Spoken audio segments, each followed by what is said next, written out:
ഇങ്ങനെ ഒരു മനോഹരമായ സമയം കർത്താവ് തന്നതിൽ കർത്താവിന് നന്ദിയോടെ സ്തോത്രങ്ങൾ അർപ്പിക്കുന്നു. എന്നോടൊപ്പം പ്രായമുള്ളവരോ എന്നേക്കാൾ അധികം പ്രായമുള്ളവരോ എന്നേക്കാൾ കുറവ് പ്രായമുള്ളവരോ ആയ നിങ്ങളോട് ഈ നിലയിൽ സംസാരിക്കാനായിട്ട് കർത്താവ് ഒരവസരം തന്നല്ലോ. അതിനായിട്ട് നന്ദിയോടെ സ്തോത്രം. എനിക്ക് ഒരുപാട് ജന്മദിനങ്ങൾ ആയി. ജന്മദിനം ആഘോഷിക്കാൻ തുടങ്ങിയത് കല്യാണം കഴിച്ചതിന് ശേഷമാണ്. ഞങ്ങളുടെ വീട്ടിൽ ജന്മദിനം എന്ന് പറഞ്ഞൊരു പരിപാടി ഉണ്ടായിരുന്നില്ല. ഞങ്ങൾ 8 മക്കളാണ്. എപ്പോഴാണ് ജനിച്ചത് എന്നൊന്നും അത്ര ശ്രദ്ധയോടുകൂടെ അപ്പനും അമ്മയും അങ്ങനെ ശ്രദ്ധിക്കാറുണ്ടായിരുന്നില്ല. ജനിച്ചെന്നുള്ള കാര്യം അവർക്കറിയാം, വളരുന്നു എന്നും അവർക്കറിയാം. എന്നാൽ കല്യാണം കഴിച്ചു കഴിഞ്ഞപ്പോൾ എൻ്റെ ഭാര്യ വീട്ടുകാർ ജന്മദിനം ആഘോഷിക്കുന്ന ആളുകളാണ്. അപ്പം അതുകൊണ്ട് ആദ്യമായിട്ടൊരു കേക്കുമൊക്കെ, അപ്പോൾ എനിക്കൊരു നാണം പോലെ തോന്നി കേട്ടോ. ഏതായാലും ശരി, ഒരു കേക്കുമൊക്കെ വാങ്ങിച്ച് ഹാപ്പി ബർത്ത്ഡേ ഒക്കെ പാടിയപ്പോൾ എനിക്കൊരു ഭയങ്കര നാണം. ഏതായാലും ശരി, അതിന് ശേഷമാണ് ഈ ജന്മദിനം എന്ന് പറയുന്ന കാര്യം ഞാൻ അങ്ങനെ എൻ്റെ ശ്രദ്ധയിൽ വന്നത്. പിന്നെ ഞങ്ങളുടെ പിള്ളേരുടെയൊക്കെ ജന്മദിനം ആഘോഷിക്കുന്ന ഒരു പരിപാടിയൊക്കെ ഉണ്ടായി. അവിടെ 50, 60 എന്നൊക്കെ പറഞ്ഞ കാലം ഉണ്ടായി. എന്നാൽ 70 എന്ന് പറഞ്ഞപ്പോൾ ഒരു നടുക്കം ഉണ്ടായിട്ടോ. അപ്പോൾ ഞാനൊരു സഹോദരനോട് സംസാരിച്ചപ്പോൾ അദ്ദേഹം പറഞ്ഞു, ഒരു പക്ഷേ 70 സംവത്സരം ഏറെയായാൽ 80 എന്ന് പറഞ്ഞ ആ പ്രത്യേക പടി അതിലേക്ക് കടന്നതിലായിരിക്കാം എന്നെനിക്ക് തോന്നുന്നു. എന്നാലും 70 വയസ്സ് എന്ന് പറഞ്ഞപ്പോൾ എനിക്ക് ഒരു നടുക്കം ഉണ്ടായി. അമേരിക്കൻ പ്രസിഡൻ്റായിട്ട് തിരഞ്ഞെടുക്കപ്പെട്ടിരിക്കുന്ന ഡൊണാൾഡ് ട്രംപ്, അദ്ദേഹത്തിന് 78 വയസ്സ് പ്രായമുണ്ട്. ലോകത്തിലെ ഏറ്റവും ബുദ്ധിമുട്ടുള്ള ജോലി എന്നാണ് അമേരിക്കൻ പ്രസിഡൻറ്റിൻ്റെ ജോലി എന്ന് പറയുന്നത്. അപ്പോൾ 78 വയസ്സുള്ളൊരു മനുഷ്യന് ആ ജോലി ചെയ്യാനായിട്ട് അതിനുള്ള ധൈര്യമുണ്ട് എന്ന് കേട്ടപ്പോൾ 70 വയസ്സ് എന്ന് പറഞ്ഞത് വലിയ കാര്യമില്ല എന്ന നിലയിലാണ് ഞാനിപ്പോൾ നിൽക്കുന്നത്. പ്രായമാകുന്നത് കൊണ്ട് പ്രയോജനമുണ്ട്, പ്രായമാകുന്നതിൻ്റെതായ ബുദ്ധിമുട്ടുകളും ഉണ്ട്. എന്നാൽ ദൈവം ഈ ലോകത്തിൽ നമുക്ക് ജീവിക്കാൻ തന്ന ഈ കാലം തിരിഞ്ഞു നോക്കി നന്ദി പറയാനും ഇനിയും എത്ര കാലമുണ്ട് എന്ന് ചിന്തിച്ച് അത് പ്രയോജനകരമായി ഉപയോഗിക്കാനും നമുക്ക് സാധിക്കണം. നരച്ച തല അല്ലേ, അത് ഒരു അനുഗ്രഹമാണ്, അത് ഒരു കിരീടമാണ് എന്ന് ദൈവത്തിൻ്റെ വചനം പറയുന്നു. മനുഷ്യനെ രൂപപ്പെടുത്തുന്നത് എളുപ്പമുള്ള പണിയല്ല. മനുഷ്യർ വ്യത്യാസപ്പെടുക എന്നൊക്കെ പറയുന്നത് വലിയ പ്രയാസമാണ്. എന്നാൽ അനുഭവങ്ങളും പരിചയങ്ങളും വേദനകളും ഒക്കെ ജീവിതത്തിൽ വന്ന് മാറിയേ മതിയാകൂ എന്ന ഒരു നില വരുമ്പോൾ ദൈവത്തിൻ്റെ കാരുണ്യത്താൽ നമ്മളൊക്കെ ഒരു പരിധി വരെ മാറുന്നു എന്നത് ഓർത്ത് ദൈവത്തിന് നന്ദി പറയുന്നു. അപ്പം അതുകൊണ്ട് പ്രായമായ ആളുകൾ പൊതുവെ പക്വതയുള്ളവരും നല്ല മനുഷ്യരുമാണ് എന്നാണ് വൈപ്പ്. എന്നാൽ എല്ലാവരുമല്ല താനും. അപ്പം അതുകൊണ്ട് നിങ്ങൾ നല്ല മനുഷ്യരായി തീർന്നിരിക്കുന്നു എന്നൊരു പ്രതീക്ഷയാണ് എനിക്ക് ആ വിഷയത്തെക്കുറിച്ച് ഉള്ളത്. ഞാൻ എൻ്റെ ജീവിതത്തെക്കുറിച്ച് പറയുമ്പോൾ ഒരു പക്ഷേ ഇത് ഓട്ടത്തിൻ്റെ ഭാഷ ഉപയോഗിക്കുകയാണ് എങ്കിൽ അവസാന റൗണ്ട് എന്നൊക്കെ പറയാവുന്ന ആ ഒരു നിലയിലെത്തിയിട്ടുണ്ട്. എന്നെ കേൾക്കുന്ന പലരും ആ നിലയിലാണ് എന്ന് ഞാൻ വിചാരിക്കുന്നു. എന്നാൽ ഓട്ടത്തിലെ ഏറ്റവും പ്രധാനപ്പെട്ട റൗണ്ടാണ് അത് കേട്ടോ. നിങ്ങൾക്ക് ജയിക്കണമെങ്കിൽ ഈ റൗണ്ട് നിങ്ങൾ വൃത്തിയായിട്ട് ഓടിയെങ്കിലേ പറ്റുള്ളൂ, അല്ലെങ്കിൽ നമുക്ക് വലിയ ബുദ്ധിമുട്ടാവും. അപ്പോൾ അതുകൊണ്ട് എൻ്റെ പ്രാർത്ഥന, എൻ്റെ ഭാര്യയുടെ പ്രാർത്ഥന, കർത്താവേ ഈ അവസാന റൗണ്ട് ഒന്ന് വൃത്തിയായിട്ട് ഓടാൻ കൃപ തരണം എന്ന ഒരു പ്രാർത്ഥനയാണ് എനിക്ക് ഉള്ളത്. ഞാൻ ആ സംഭവത്തെക്കുറിച്ച് ഓർക്കുമ്പോൾ പഴയ നിയമത്തിലെ ഒരു കഥാപാത്രമാണ് എൻ്റെ ഹൃദയത്തിലേക്ക് വരുന്നത്. അത് ശിംശോൻ എന്ന് പറയുന്ന മനുഷ്യനാണ്. ഇസ്രയേൽ വളരെ ബുദ്ധിമുട്ടിലൂടെ കടന്നു പോകുന്ന ഒരു കാലത്ത്, ദേശത്ത് ദൈവത്തിൻ്റെ ശത്രുക്കൾ കടന്നു കയറി ഒരുപാട് ഉപദ്രവം ഉണ്ടാക്കിയൊരു കാലത്ത്, ദൈവം അവരുടെ മധ്യത്തിൽ ഒരു രക്ഷകനായിട്ട് എഴുന്നേൽപ്പിച്ച മനുഷ്യനാണ് ശിംശോൻ. ശിംശോൻ്റെ ജീവിതവും നമ്മുടെ ജീവിതവുമായിട്ട് ഞാൻ ഒരു നിലയിൽ, ചെറിയ നിലയിൽ ഒരു താരതമ്യം പറയാനാണ് ഞാൻ ആഗ്രഹിക്കുന്നത്. ലോക്കൽ സഭകളുടെ ആരംഭം എന്നത് ഞാൻ വിചാരിക്കുന്നു കേരളത്തെ സംബന്ധിച്ച് ഒരു അനുഗ്രഹീതമായ അനുഭവം ആയിരുന്നു. കാര്യം വെച്ചാൽ പ്രതീക്ഷയില്ലാതെ, അല്ലെങ്കിൽ ദൈവത്തെ അനുസരിച്ച് ജീവിക്കാനായിട്ട് മനുഷ്യന് കഴിയുകയില്ല എന്ന് ചിന്തിച്ച സമയത്ത് സുവിശേഷത്താൽ മനുഷ്യർക്ക് രൂപാന്തരം വരികയും സുവിശേഷം അനുസരിച്ച് ജീവിക്കാൻ കഴിയും എന്ന ഒരു പ്രതീക്ഷ ഉളവാക്കുകയും ചെയ്ത ഒരു ദൈവപ്രവൃത്തിയാണ് സ്ഥലം സഭകൾ, തദ്ദേശിക സഭകൾ എന്ന് പറയുന്നത്. ശിംശോൻ്റെ ആദ്യകാലം പോലെ ഞാനതിനെ താരതമ്യപ്പെടുത്താനായിട്ട് ആഗ്രഹിക്കുന്നു. ദൈവത്തിൻ്റെ ശത്രുക്കൾക്ക് നേരെ ഒരു നിലപാട് എടുത്ത് ഒരു കഴുതയുടെ താടിയെല്ലുകൊണ്ട് കുന്നൊന്ന് കുന്ന് രണ്ട് എന്ന് പറഞ്ഞ് ശത്രുക്കളെ നശിപ്പിച്ച് ആ നിലയിൽ ഒരു വലിയ ആത്മീയ അനുഗ്രഹം, പ്രതീക്ഷ ഉളവാക്കിയ ഒരു കാലഘട്ടമായിരുന്നു അത്. എന്നാൽ കാലങ്ങൾ കഴിഞ്ഞപ്പോൾ ശിംശോന് തന്നോട് തന്നെ ബഹുമാനം തോന്നി. ശിംശോന് പ്രതിസന്ധികളും പ്രതികൂലങ്ങളും ഒക്കെ വരുമ്പം ശിംശോൻ പറയുന്നത് എന്താണെന്ന് ചോദിച്ചാൽ, ശിംശോനെ ഫെലിസ്തീനെന്ന് പറയുമ്പോൾ എന്ത് ചെയ്യണം? കൈയും കാലും ഒക്കെ നിന്നിട്ട് കുടയണം, അപ്പോൾ ശക്തി വരും, തനിക്കുള്ളതായിരിക്കുന്ന ബന്ധനങ്ങൾ പൊട്ടിപ്പോകും, ശത്രുക്കളെ പരാജയപ്പെടുത്താനായിട്ട് സാധിക്കും. ഒരർത്ഥത്തിൽ പറഞ്ഞാൽ അത് അപകടകരമായൊരു കാലമാണ്.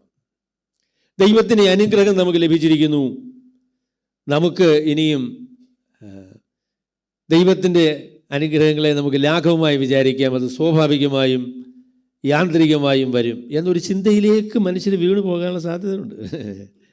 എന്താണ് പ്രശ്നം വന്നാലും എന്ത് ചെയ്യണം? ഒന്ന് കുടയണം, എന്നിട്ട് പ്രതികൂലങ്ങളെ നേരിടണം, ജയിക്കണം. ജീവിത വിശുദ്ധിയെ സംബന്ധിച്ച്, ദൈവത്തോടുള്ളതായിരിക്കുന്ന വിശ്വസതയെ സംബന്ധിച്ച് ഉള്ള കാഴ്ചപ്പാടുകളൊക്കെ കുറഞ്ഞുപോയി. ദലീലയുമായിട്ടൊക്കെ കറങ്ങി നടന്നാലും പ്രശ്നമൊന്നുമില്ല, അല്ലേ? പ്രശ്നങ്ങൾ വരുമ്പോൾ കാലും കൈയുമൊക്കെ ഇട്ടടിച്ചാൽ പ്രശ്നങ്ങൾ പരിഹരിക്കുമല്ലോ, അല്ലേ? കുറേ കാലത്തേക്ക് ദൈവം അത് അനുവദിക്കുന്നു എന്നുള്ളത് ദൈവത്തിൻ്റെ കാരുണ്യത്തിൻ്റെ ഒരു പ്രത്യേകതയാണ്. കുറച്ച് നാളൊക്കെ ശിംശോൻ അത് ചെയ്യാൻ പറ്റിയിട്ടോ.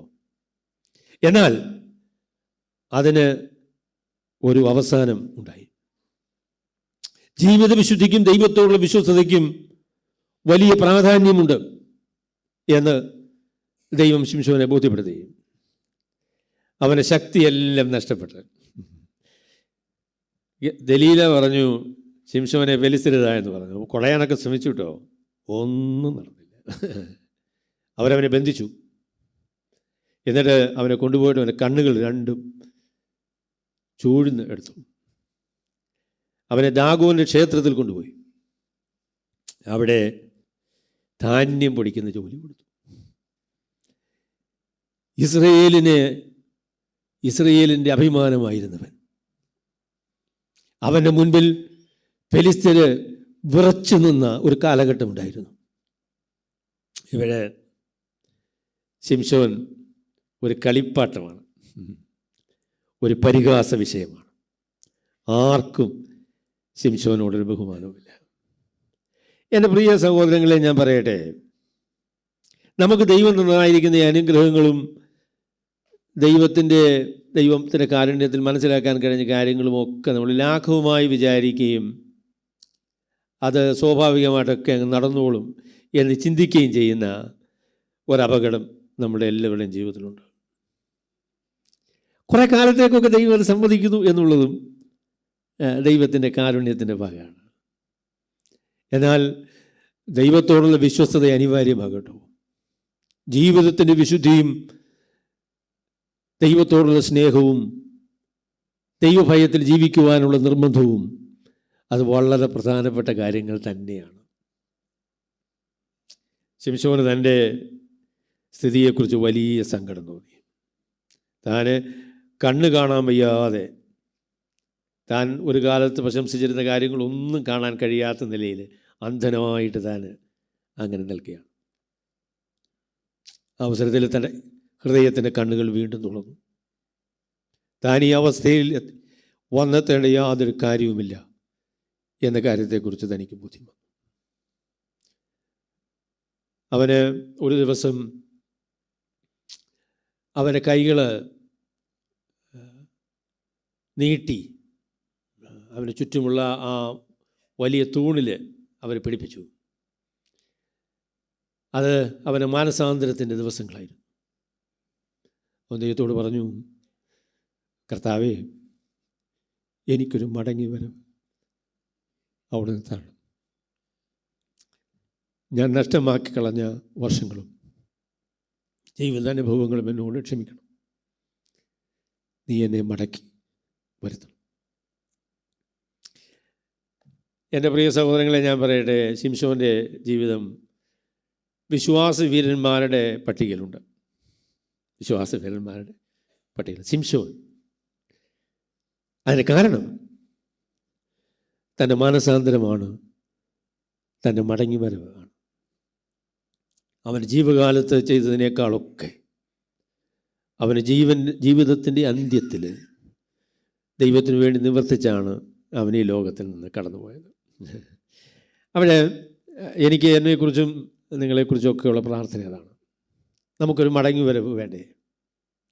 യാന്ത്രികമായ രീതിയിൽ കാര്യങ്ങൾ നടന്നു പോകും, ഇങ്ങനെയൊക്കെ ജീവിച്ചാൽ മതിയാകും, ദൈവത്തിൻ്റെ അനുഗ്രഹങ്ങളും കൃപകളും ഒക്കെ സ്വാഭാവികമായിട്ട് തന്നെ കിട്ടിക്കോളും എന്നൊക്കെ വിചാരിച്ച് ദൈവത്തെ ഗൗരവമാക്കാതെ, ദൈവവചനത്തെ ശ്രദ്ധിക്കാതെ യാന്ത്രികമായി ജീവിക്കുന്ന ഒരു കാലം അത് അപകടകരമായ കാലമാണ്.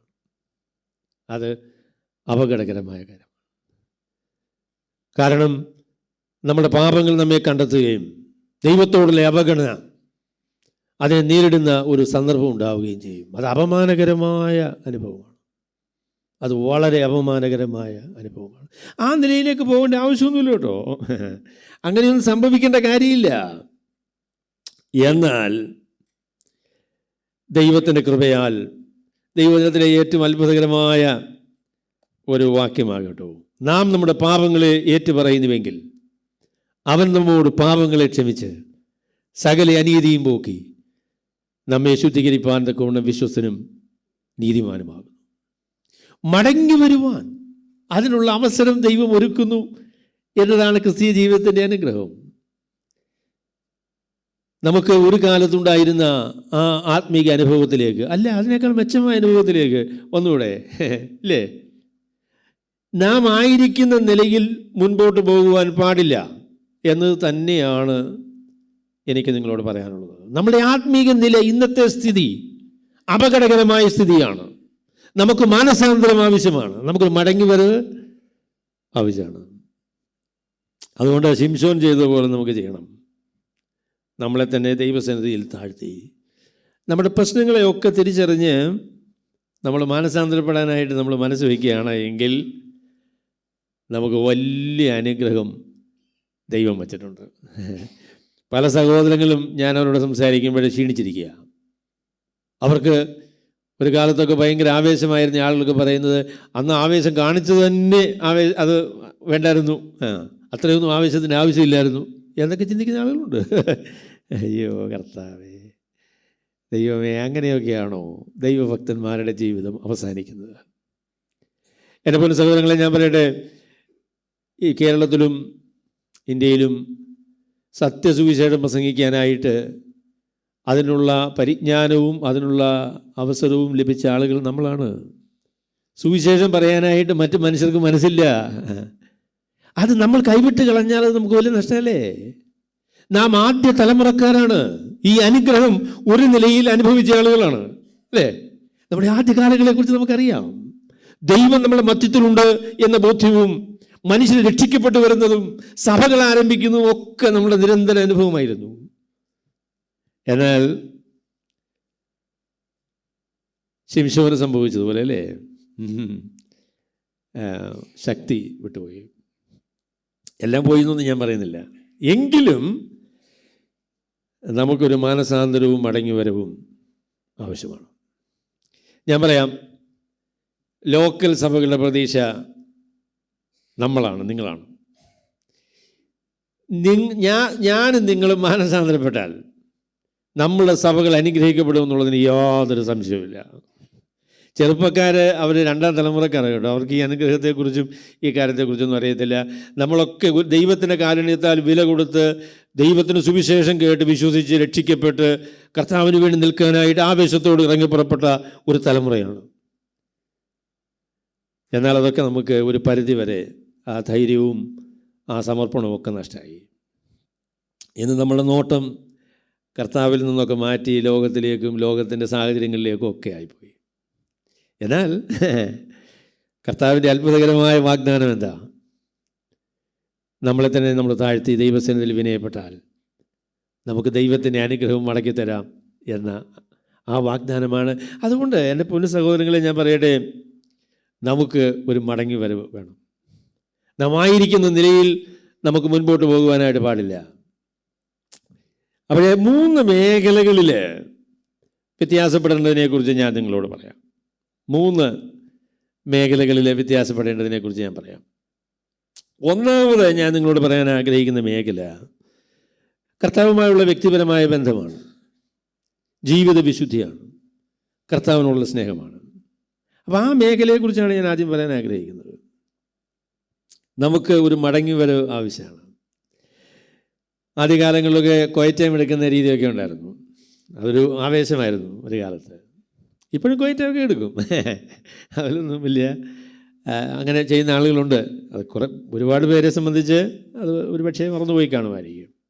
എന്നാൽ ആദ്യകാലങ്ങളിലുള്ള ആവേശമുണ്ടോ? ഇന്ന് ക്വയറ്റ് ടൈം എടുക്കുമ്പോൾ ദൈവദിനം വായിക്കുമ്പോഴൊക്കെ ആദ്യകാലങ്ങളുണ്ടായിരുന്ന ആവേശമുണ്ടോ? അത് കുറഞ്ഞു പോയി എന്നതാണ് പരമാർത്ഥം. അതുകൊണ്ട് എൻ്റെ പൊന്നു സഹോദരങ്ങളെ, നമ്മുടെ ജീവിതത്തിൻ്റെ ഏറ്റവും വലിയ അനുഗ്രഹം നമ്മുടെ കർത്താവിനോടുള്ള ബന്ധമാണ്. നമ്മുടെ ജീവിതത്തിൻ്റെ ഏറ്റവും വലിയ സന്തോഷം കർത്താവിനോടുള്ള ബന്ധമാണ്. 16-ാം സങ്കീർത്തനക്കാരൻ പറയുന്ന പോലെ, കർത്താവേ, ഞാൻ നിന്നെ ശരണമാക്കിയിരിക്കാൻ നീ എന്നെ കാത്തുകൊള്ളണമേ.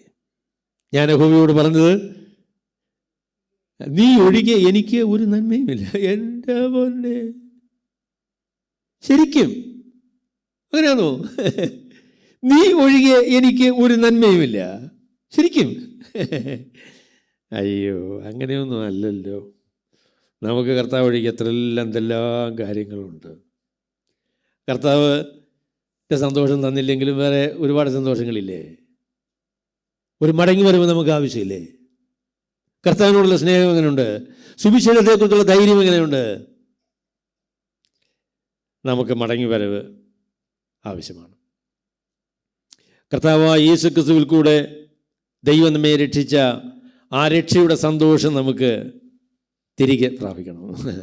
രക്ഷിക്കപ്പെട്ട നാളുകളുണ്ടായിരുന്ന സന്തോഷമുണ്ടല്ലോ അല്ലേ? സഹോദരിമാർക്കൊക്കെ ഓർമ്മയുണ്ടല്ലോ, എന്തൊരു സന്തോഷമായിരുന്നു. രക്ഷയുടെ സന്തോഷം നമുക്ക് തിരികെ പ്രാപിക്കും. കർത്താവിനോടുള്ള സ്നേഹം, കർത്താവിനോടുള്ള ബന്ധം, കർത്താവുമായുള്ള സ്നേഹത്തിൻ്റെ ആനന്ദം, ഇതൊക്കെ നമുക്ക് തിരികെ പ്രാപിക്കണം. അളവ് നൂൽ എനിക്ക് മനോഹര ദേശത്ത് വീണിരിക്കുന്നു, അതേ എനിക്ക് നല്ലൊരു അവകാശം ലഭിച്ചിരിക്കുന്നു. എനിക്ക് ബുദ്ധി ഉപദേശിച്ച യഹോവയെ ഞാൻ വാഴ്ത്തും, രാത്രികാലങ്ങളിലും എൻ്റെ അന്തരംഗം എന്നെ ഉപദേശിക്കുന്നു. ഞാൻ യഹോവയെ എപ്പോഴും എൻ്റെ മുൻപിൽ വച്ചിരിക്കുന്നു, അവൻ എൻ്റെ വലത്ത് ഭാഗത്തുള്ളത് കൊണ്ട് ഞാൻ കുലുങ്ങിപ്പോകില്ല. ഈ ദിവസങ്ങളിൽ ഞാൻ കർത്താവിനോട് പ്രാർത്ഥിക്കുന്നതും ആഗ്രഹിക്കുന്നതുമായ കാര്യം, കർത്താവിനോട് തീവ്രമായ ഒരു ബന്ധം വേണം. ഇനി എത്ര കാലമുണ്ട്? കർത്താവുമായുള്ള ബന്ധത്തിലുള്ള സന്തോഷം. എൻ്റെ പൊന്നു സഹോദരങ്ങളെ, ഞാൻ പറയാം, ജീവിതത്തിലെ സാഹചര്യങ്ങളൊന്നും നമുക്ക് ഇത്രയും കാലം കൊണ്ട് മനസ്സിലായി കാണുമെന്ന് ഞാൻ വിചാരിക്കുന്നു. ജീവിതത്തിൻ്റെ ഒരു സാഹചര്യവും ആത്യന്തികമായിരിക്കുന്ന സന്തോഷം തരികയില്ല. ദൈവത്തിന് മാത്രമേ അത് തരാനായിട്ട് സാധിക്കുകയുള്ളൂ. അപ്പം അതുകൊണ്ട് ആ സന്തോഷത്തിലേക്ക് നമ്മൾ മടങ്ങി വരണം. കർത്താവിൻ്റെ സന്നിധിയിൽ നമുക്ക് ലഭിക്കുന്ന സന്തോഷവും ആനന്ദവും അതിന് പരിധിയുണ്ടോ? പരിധിയുണ്ടോ? കർത്താവിനുള്ള വിശ്വാസത്തിലും കർത്താവിനുള്ള സ്നേഹത്തിലുമുള്ള സന്തോഷം എത്രത്തോളം നമുക്കിന്നുണ്ട്? ചില സഹോദരങ്ങളൊക്കെ വിശ്വാസത്തിൽ ക്ഷീണിച്ച്, ഞാനൊരു സന്തോഷം കൊണ്ട് ചിരിച്ചതല്ല കേട്ടോ, സങ്കടം കൊണ്ട് ചിരിച്ച, ക്ഷീണിച്ചിരിക്കുക. ക്ഷീണിക്കേണ്ട ആവശ്യം എന്താ? ഞാനെൻ്റെ ഭാര്യയോടും പറയും, ക്ഷീണിക്കേണ്ടതും പിന്മാറേണ്ടതുമായിരിക്കുന്ന യാതൊരു ആവശ്യവുമില്ല. നമുക്ക് കർത്താവ് തന്നെയാണ് നമ്മുടെ സങ്കേതം, കർത്താവ് തന്നെയാണ് നമ്മളുടെ ആശ്രയം. ആ നിലയിലുള്ള ഒരു ബന്ധം, അതിലുള്ള വളർച്ച നമുക്ക് ഈ കാലങ്ങളിൽ വളരെ ആവശ്യമാണ്. അപ്പോൾ അത് ഞാൻ നിങ്ങളോട് പറയാം. നമുക്കൊരു മത്സരം തന്നെ വയ്ക്കാം. ഞാൻ ഈ നാളുകളിൽ എൻ്റെ കർത്താവിനെ അധികം സ്നേഹിക്കും, കർത്താവിനോട് ഏറ്റവും അടുത്തിരിക്കും, കർത്താവിനോട് ഞാൻ നിരന്തരമായി പ്രാർത്ഥിക്കും, ദൈവത്തിൻ്റെ കൃപയും ദൈവത്തിൻ്റെ ശക്തിയും എൻ്റെ ജീവിതത്തിൽ അനുഭവിക്കുവാൻ ഞാൻ എന്നെ തന്നെ സമർപ്പിക്കുമെന്ന് നമ്മൾ പറഞ്ഞാൽ, അങ്ങനെ തീരുമാനിച്ചാൽ അനുഗ്രഹം ഉണ്ടാകും. ജീവിതത്തെ വ്യതിയാനപ്പെടുത്തുവാൻ സ്വർഗത്തിലെ ദൈവത്തിന് സാധിക്കും.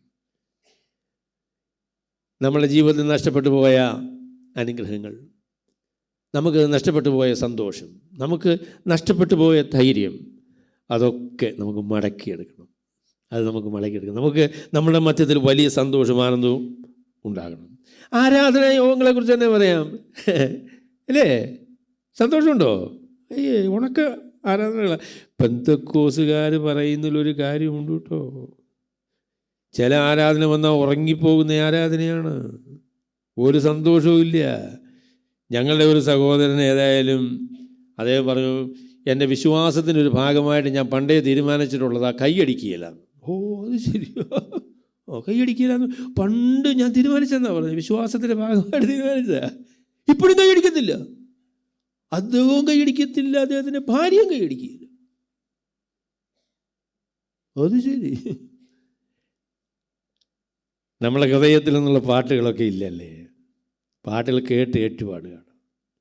കർത്താവിനൊരു പുതിയ പാട്ട് പാടുകയും ഹൃദയത്തിൽ നിന്ന്. ഞങ്ങളൊക്കെ ചെറുതായിരുന്ന കാലത്ത് മൈലപ്പുറ എന്ന് പറയുന്ന സ്ഥലത്താണ് ഞങ്ങൾ താമസിച്ചിരുന്നത്. ഈ പാടത്തൊക്കെ ഇങ്ങനെ രാത്രി കിടക്കാൻ പോകും. അതിന് ശേഷം മടങ്ങി വരുന്ന അവസരം 5 മണിയൊക്കെ ആകുമ്പോഴാണ് തിരിച്ചു വരുന്നത്. എത്രയോ ഭവനങ്ങളിൽ നിന്ന് പാട്ടുകൾ കേൾക്കുമെന്നറിയാമോ? അത് പടതരങ്കാലൊക്കെ ഉള്ളൊരു സ്ഥലമാണ്. അനേക ഭവനങ്ങളിൽ നിന്ന് പാട്ട് കേൾക്കും. ഞാൻ ഈ നാളുകളിൽ ഞങ്ങളുടെ ഭാഗത്തൊക്കെ നടന്നു പോയിട്ട് ഒരു വീട്ടിൽ നിന്നും ഒരു പാട്ട് കേൾക്കാനായിട്ടില്ല. എത്ര സങ്കടകരമായ കാര്യമാണ്. നിങ്ങൾക്കൊരു പാട്ടുണ്ടോ? നിങ്ങളുടെ ഹൃദയത്തിൽ നിന്ന് നിങ്ങൾ സന്തോഷത്തോടുകൂടെ പാടുന്ന പാട്ടുകളുണ്ടോ? എൻ്റെ അമ്മ എപ്പോഴും പാടുന്ന ആളാണ്. അമ്മയ്ക്ക് പാട്ടിന് ട്യൂണൊന്നുമില്ല കേട്ടോ. ഞാനും ട്യൂണ് പഠിച്ചത് എൻ്റെ ഭാര്യ കല്യാണത്തിൻ്റെ കാര്യം ഞാൻ 2 പ്രാവശ്യം പറഞ്ഞു. ബർത്ത്ഡേയുടെ കാര്യം പറഞ്ഞപ്പോഴും പറഞ്ഞു, പാട്ടിൻ്റെ കാര്യം പറഞ്ഞു.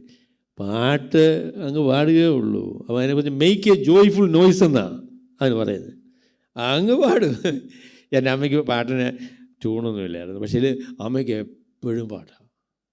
അമ്മ പാടാത്ത സമയം കുറവാണ്. നിങ്ങൾക്ക് പാട്ടുണ്ടോ? സ്റ്റാൻലി ട്യൂസേൻ എന്ന് പറഞ്ഞ ദൈവദാസൻ പറഞ്ഞ് ഞാൻ ഓർക്കുന്നുണ്ട്. അദ്ദേഹം പറഞ്ഞു, ഒരു ദൈവത്തിൻ്റെ പൈതൃകം എല്ലായ്പ്പോഴും എൻ്റെ ഹൃദയത്തിലും അവൻ്റെ അധരങ്ങളിലും ഒരു പാട്ടുണ്ടെന്ന് പറഞ്ഞു. അവൻ്റെ ഹൃദയത്തിലും അവൻ്റെ അധരങ്ങളിലും ഒരു പാട്ട്. കർത്താവിനോട് ചേർന്ന് നടക്കുന്നത് വലിയ ആനന്ദമായിട്ടോ. കർത്താവിനെ സ്നേഹിക്കുന്നത്, കർത്താവിൻ്റെ സ്നേഹം അറിയുന്നത്, അതുമാത്രമേ ഉള്ളൂ ജീവിതത്തിൻ്റെ ആനന്ദം. മറ്റൊന്നിനും അത് നൽകാനായിട്ട് സാധിക്കില്ല.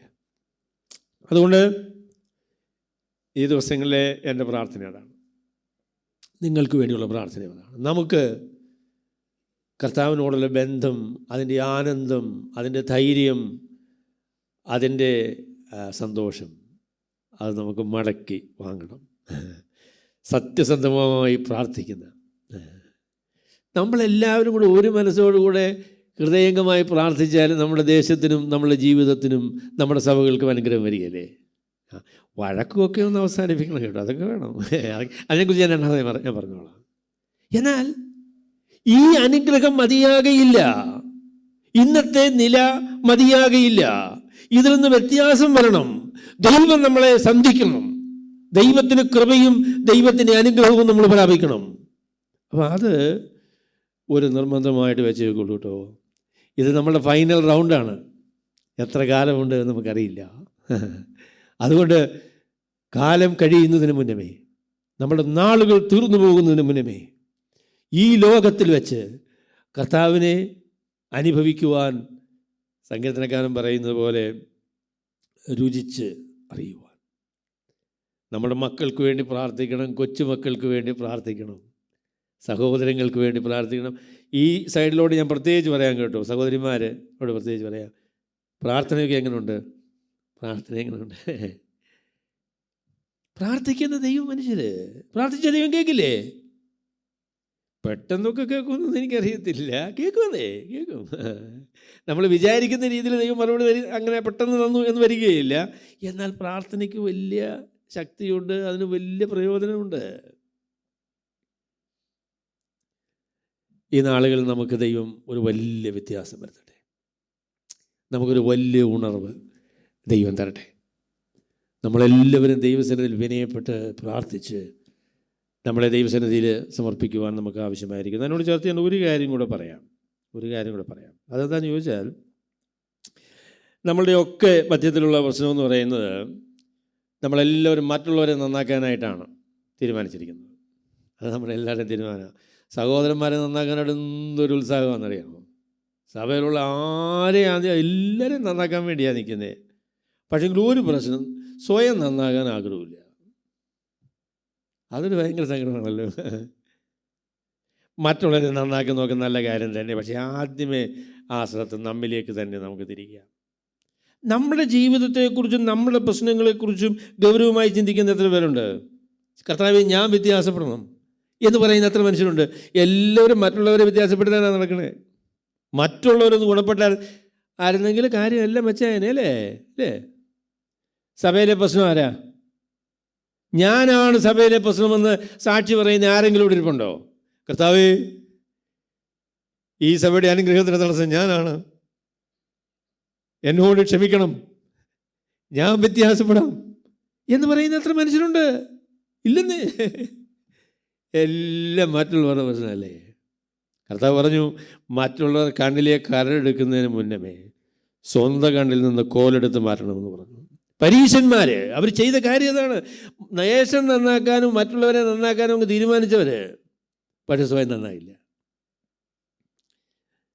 നമുക്ക് നമ്മളിലേക്ക് തന്നെ നമ്മൾ ശ്രദ്ധ തിരിക്കാം. കർത്താവിന് ചില നമ്മുടെ ജീവിതത്തിൽ എന്തൊക്കെയാണ് കുഴപ്പം എന്നുള്ളത് നമുക്ക് കണ്ടുപിടിക്കാം. ചില സഹോദരന്മാരോടൊക്കെ ഞാൻ സംസാരിക്കുമ്പോൾ അവർ ഭയങ്കര ക്ഷീണമാണ്, അവർക്ക് ഭയങ്കര ക്ഷീണമാണ്. അതിൻ്റെ കാര്യം എന്താണെന്ന് ചോദിച്ചാൽ അവർ പറയുന്നു, മറ്റുള്ള മനുഷ്യരാകട്ടോ, മറ്റുള്ളവരുടെ ഇടപാട് ശരിയായില്ല, മറ്റുള്ളവർ പറഞ്ഞത് ശരിയായില്ല, അവർ പ്രതീക്ഷിച്ചതുപോലൊന്നും മറ്റുള്ളവർ അവരോട് ഇടപെട്ടില്ല. അപ്പോൾ എനിക്ക് സഹോദരങ്ങളോട് ചോദിക്കാനുള്ളത്, നിങ്ങൾ ആരെ കണ്ട ഈ പണിക്ക് ഇറങ്ങിയത്? നിങ്ങൾ ആരെ നോക്കിയാണ് വിശ്വാസ ജീവിതം ആരംഭിച്ചത്? ആരെ നോക്കിയാണ്? കർത്താവിന് നോക്കിയാണെങ്കിൽ നിങ്ങൾക്ക് ക്ഷീണിക്കേണ്ട യാതൊരു കാര്യമില്ല കേട്ടോ. വിശ്വാസത്തിൻ്റെ നായകനും പൂർത്തി വരുത്തുന്നവനുമായ യേശുവിനെ നോക്കുക. അവൻ തൻ്റെ മുൻപിൽ വെച്ചിരുന്ന സന്തോഷമോർത്ത് അപമാനം അലക്ഷ്യമാക്കി ക്രൂശിനെ സഹിക്കുകയും ദൈവസിംഹാസനത്തിൻ്റെ വലത്ത് ഭാഗത്ത് ഇരിക്കുകയും ചെയ്തു. കർത്താവിനെ നോക്കി ഇറങ്ങിയ ആളുകൾ, കർത്താവിനെ ശ്രദ്ധിക്കുന്ന ആളുകൾക്ക് നിരാശപ്പെടാനുള്ള യാതൊരു കാരണവുമില്ല. മറ്റുള്ള മനുഷ്യരൊക്കെ നമ്മളെ നിരാശപ്പെടുത്തിയാലും കർത്താവ് ഒരിക്കലും നമ്മളെ നിരാശപ്പെടുത്തിയില്ല. ദൈവത്തിൻ്റെ വചനവും ദൈവത്തിൻ്റെ വാഗ്ദാനവും കർത്താവിൻ്റെ സാന്നിധ്യവും നമുക്ക് മതിയായതാണ്. ആ ഒരു നോട്ടത്തിലേക്ക് നമ്മൾ മടങ്ങി വരണം. കർത്താവിനെ നോക്കണം, അല്ലാതെ ജീവിക്കാൻ പറ്റില്ല. അപ്പോൾ അതുകൊണ്ട് എൻ്റെ പൊന്നു സഹോദരിമാരെ ഞാൻ പറയാം, മറ്റുള്ളവർ നന്നാകണമെന്നുള്ളത് വലിയ കാര്യമാണ്. എങ്കിലും ഏറ്റവും പ്രമുഖമായ കാര്യം നമ്മൾ നന്നാകണം എന്നുള്ളതാണ്. എൻ്റെ ജീവിതത്തിൽ ഇന്ന പ്രശ്നമുണ്ട്, കർത്താവേ എന്നെ വ്യത്യാസപ്പെടുത്തണമേ എന്ന് ആത്മാർത്ഥമായി പ്രാർത്ഥിക്കുന്ന എത്ര പേരുണ്ട്? എനിക്കിന്ന പ്രശ്നമുണ്ട്, കർത്താവേ ആ പ്രശ്നത്തിൽ നിന്ന് എനിക്ക് വിടുതൽ കിട്ടണം, ഞാൻ വ്യത്യാസപ്പെടണം, എനിക്ക് ഉള്ള ഈ പ്രശ്നത്തിൽ നിന്ന് എനിക്ക് വിടുതൽ തരണം എന്ന് പറയുന്ന ആളുകൾ കുറവാണ്. ഒരു കാര്യം കൂടെ ഞാൻ അതിനോട് ചേർത്ത് പറയാം. നിങ്ങൾക്ക് മറ്റൊരാളിനെ മാനസാന്തരപ്പെടുത്താനായിട്ട് സാധിക്കില്ല. അത് അച്ചട്ടായിരിക്കുന്ന കാര്യമാണ്. ഭാര്യയെ മാനസാന്തരപ്പെടുത്താനായിട്ട് ശ്രമിച്ച് 42 വർഷമായി. മാനസാന്തരപ്പെട്ടോ? എൻ്റെ പൊന്നെ, മാനസാന്തരപ്പെട്ടില്ല കേട്ടോ. ഭർത്താവിനെ മാനസാന്തരപ്പെടുത്താനായിട്ട് എത്ര നാളായി ശ്രമിക്കുന്നു? 10-40 വർഷമായില്ലേ? മാനസാന്തരപ്പെട്ടോ? ഇല്ലെന്നേ. മറ്റുള്ളവരെ മാനസാന്തരപ്പെടുത്താനായിട്ട് സാധിക്കില്ല. മാനസാന്തരപ്പെടാൻ കഴിയുന്ന ഒരേ ഒരു വ്യക്തിയേ ഉള്ളൂ, അത് ഞാനാണ്. എന്നെ മാനസാന്തരപ്പെടുത്താനായിട്ട് ഞാൻ അങ്ങ് വിചാരിക്കുകയാണ് എങ്കിൽ, ദൈവസന്നിധിയിൽ വിനയപ്പെടാനായിട്ട് ഞാൻ തീരുമാനിച്ചാൽ എനിക്ക് മാനസാന്തരം വരുത്താനായിട്ട് സാധിക്കും. മറ്റാരെയും മാനസാന്തരപ്പെടാൻ പറ്റില്ല. ഞാൻ ശരിക്കും അങ്ങ് മാനസാന്തരപ്പെടുകയാണെങ്കിൽ എന്നെ മാനസാന്തരം കണ്ട് മറ്റുള്ള ആളുകൾ മാനസാന്തരപ്പെടാനുള്ള സാധ്യതയുണ്ട്. അതല്ലേ സഹോദരിമാരോട് അപ്പോസ്തലനായ പത്രോസ് 3-ാം അധ്യായത്തിൽ പറഞ്ഞതേ, നിങ്ങൾ പറഞ്ഞു നിങ്ങൾ ഒരുപാട് പ്രസംഗിക്കണ്ട. അപ്പോൾ യഥാർത്ഥത്തിൽ പ്രസംഗിക്കേണ്ട എന്നുള്ള വാക്കല്ല ഉപയോഗിച്ചത്. അദ്ദേഹം പറഞ്ഞു നിങ്ങളുടെ നടപ്പ് കണ്ടറിഞ്ഞ് വചനം കൂടാതെ, അല്ലെ വാക്കുകൾ കൂടാതെ ചേർന്ന് വരുവാനിടയാകുമെന്ന്. അയ്യോ, അത് ശരി. അത് പക്ഷേ അത് ബുദ്ധിമുട്ടാണല്ലോ. എനിക്ക് വല്ലതും പറഞ്ഞായിരുന്നേ എളുപ്പമായിരുന്നു. 2 വർത്തമാനം പറഞ്ഞു കഴിയുമ്പോൾ നമുക്ക് തന്നെ ഒരു സന്തോഷം ഉണ്ടല്ലോ. ഒരു കർത്താവ് പറഞ്ഞു മിണ്ടുണ്ടെന്ന്, വാക്കുകൾ കൂടാതെ. കർത്താവേ, അത് ബുദ്ധിമുട്ടാണെന്നല്ലോ. അത് ശരി. മനുഷ്യരെ വ്യത്യാസപ്പെടുത്താനായിട്ട് നമുക്ക് സാധിക്കില്ല. വ്യത്യാസപ്പെടാനായിട്ട് നമുക്ക് സാധിക്കും ദൈവസന്നിധിയിൽ. ദൈവത്തിന് പരിശുദ്ധാത്മാവിനാൽ നമുക്ക് വ്യത്യാസപ്പെടാനായിട്ട് സാധിക്കും. മാർക്ക് ട്വെയിൻ എന്ന് പറയുന്ന ആളാണ് പറഞ്ഞത് കേട്ടോ. അദ്ദേഹം പറഞ്ഞു, എന്താ ഈ ഭക്തന്മാർ നല്ല മനുഷ്യരാകാത്തതെന്ന് ചോദിച്ചു. ഈ ഭക്തന്മാരായ ആളുകൾ എന്തായി നല്ല മനുഷ്യരാകാത്തേ എന്നാലും ചോദിച്ചു കേട്ടോ. ശരിയല്ലേ? ഭക്തന്മാർ നല്ല മനുഷ്യരാണോ? അതോ? ഈ സമൂഹത്തിലെ ഏറ്റവും നല്ല മനുഷ്യനെന്ന് പറയുന്നത് ആരാ? ഭക്തന്മാരാണോ? അല്ലെന്നേ, പലപ്പോഴും അല്ല. നമ്മൾ ഭക്തിയൊക്കെ പറയും, നമ്മൾ വലിയ കാര്യങ്ങളൊക്കെ പറയുമെങ്കിലും ജീവിതത്തിൽ സത്യസന്ധമായിരിക്കുന്ന വ്യത്യാസവും വ്യതിയാനവും രൂപാന്തരവും ദൈവത്തോടും മനുഷ്യരോടും സ്നേഹവും താഴ്മയും ഒക്കെ മനുഷ്യർക്ക് കുറവാണ്. ഞാനൊരു സഹോദരനുമായിട്ട് സംസാരിക്കുകയായിരുന്നു. അദ്ദേഹം പറഞ്ഞു, നമ്മൾ തുടങ്ങിയ നാളുകളിലൊക്കെ ദൈവവേല എന്ന് പറയുന്നൊരു വലിയ പദവിയും ഭയത്തോടു കൂടെയുള്ള ഒരു ക്രമീകരണമൊക്കെ ആയിരുന്നു.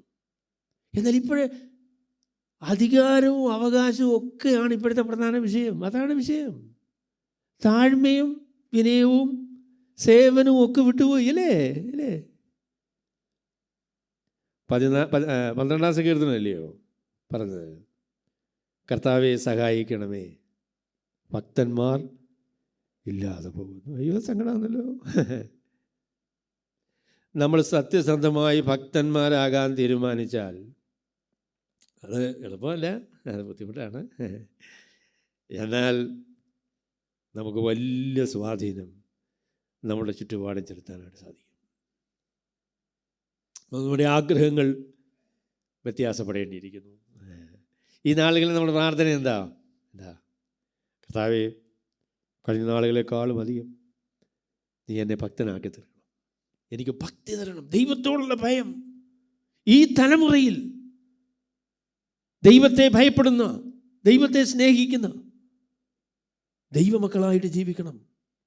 ആ ആഗ്രഹം ഈ നാളുകളിൽ നമുക്ക് വേണം. നമ്മളെല്ലാം കൂടി ഒരുമിച്ച് കൂടി, അല്ലേ?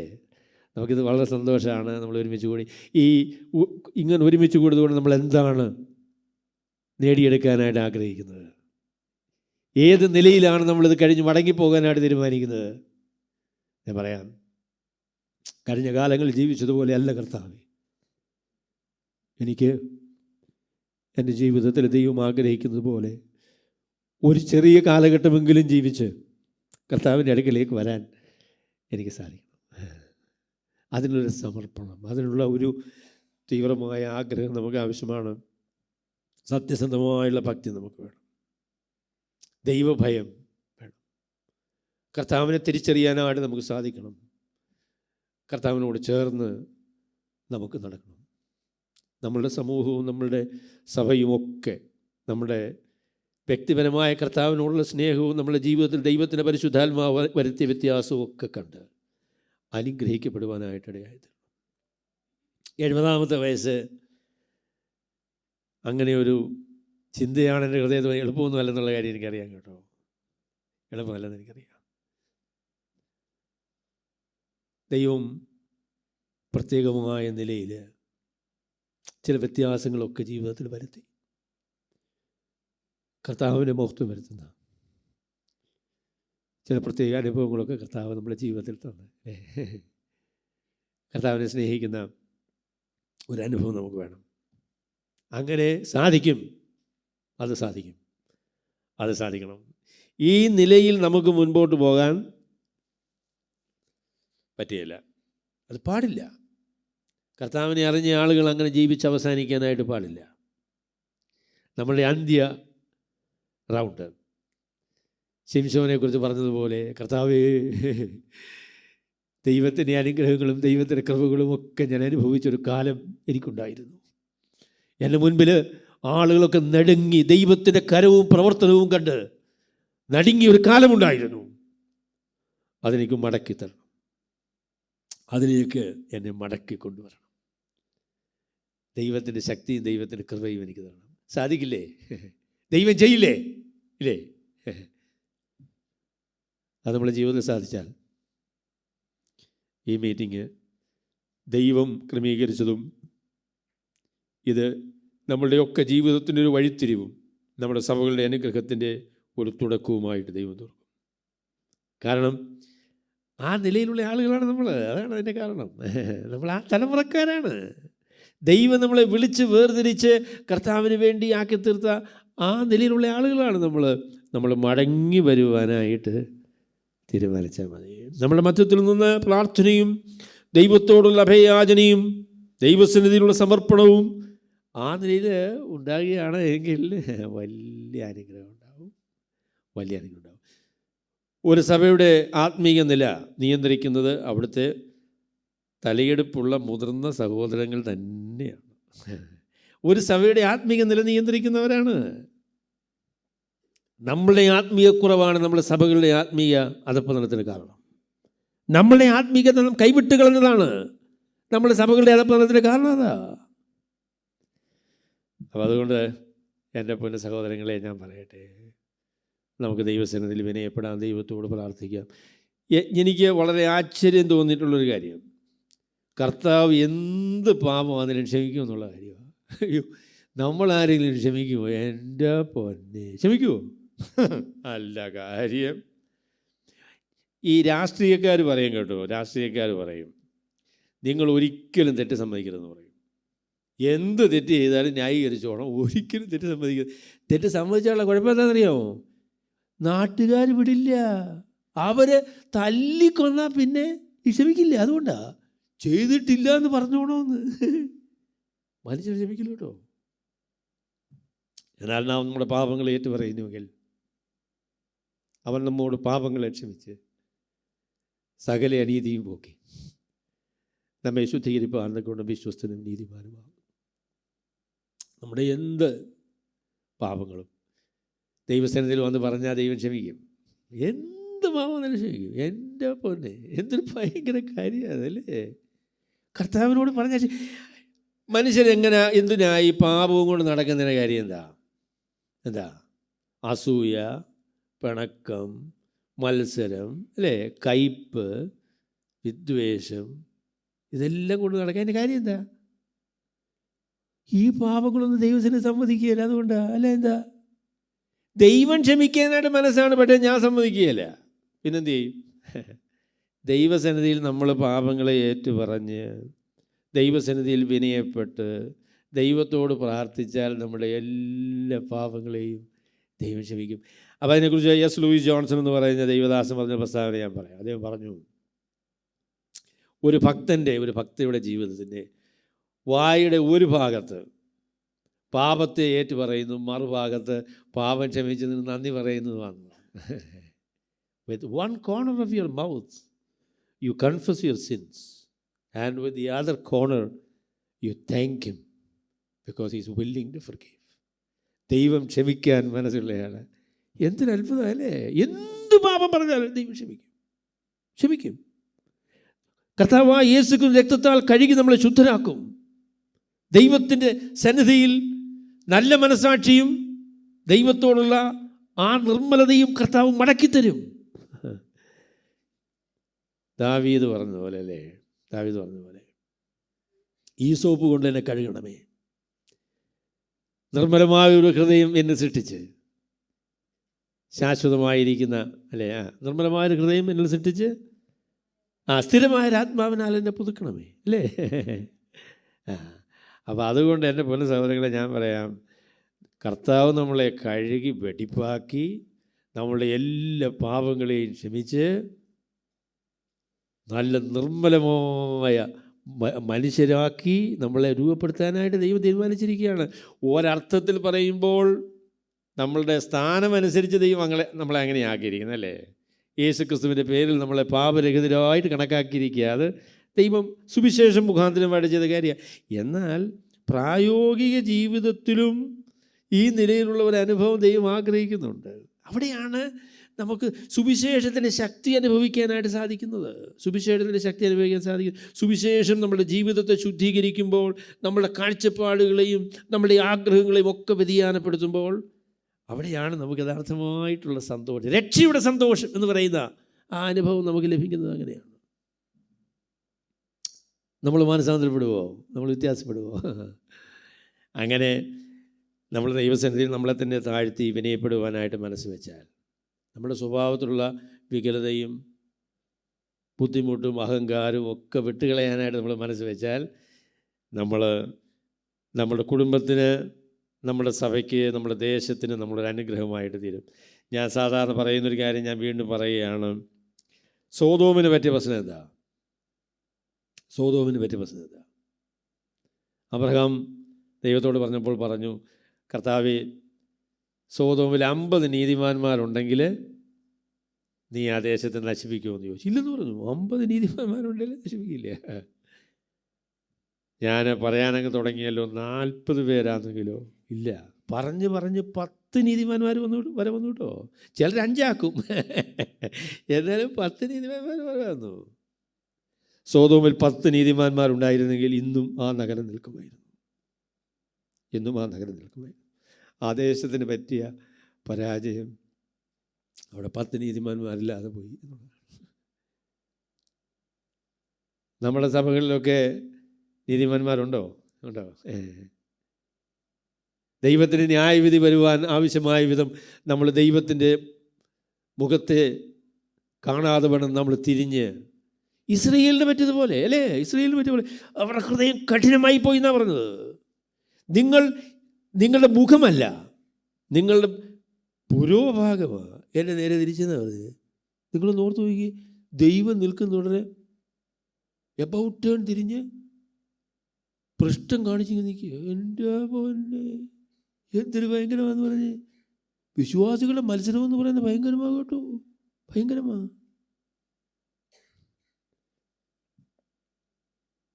നീതിമാന്മാരായ ഈ തലമുറയിൽ ഭക്തന്മാരായിട്ട് ഞാൻ എൻ്റെ സഹോദരിമാരോട് പറയുക, നിങ്ങൾക്കൊരുപാട് പങ്കുണ്ട് കേട്ടോ.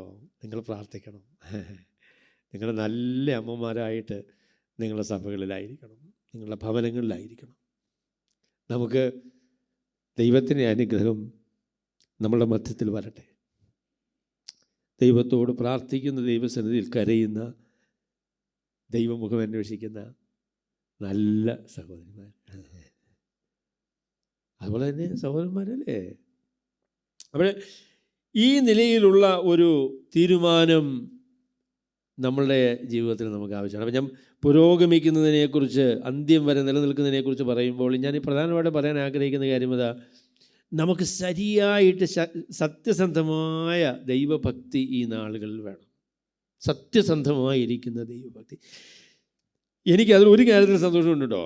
അതെന്താണെന്ന് ചോദിച്ചാൽ, ചെറുപ്പകാലങ്ങളുണ്ടായിരുന്ന അനേക പ്രലോഭനങ്ങൾ ഇന്ന് അതിൻ്റെ ശക്തി കുറഞ്ഞു. നിശ്ചയമായിട്ടും ഇല്ലെന്ന് ഞാൻ പറയുന്നില്ല, ശക്തി കുറഞ്ഞു.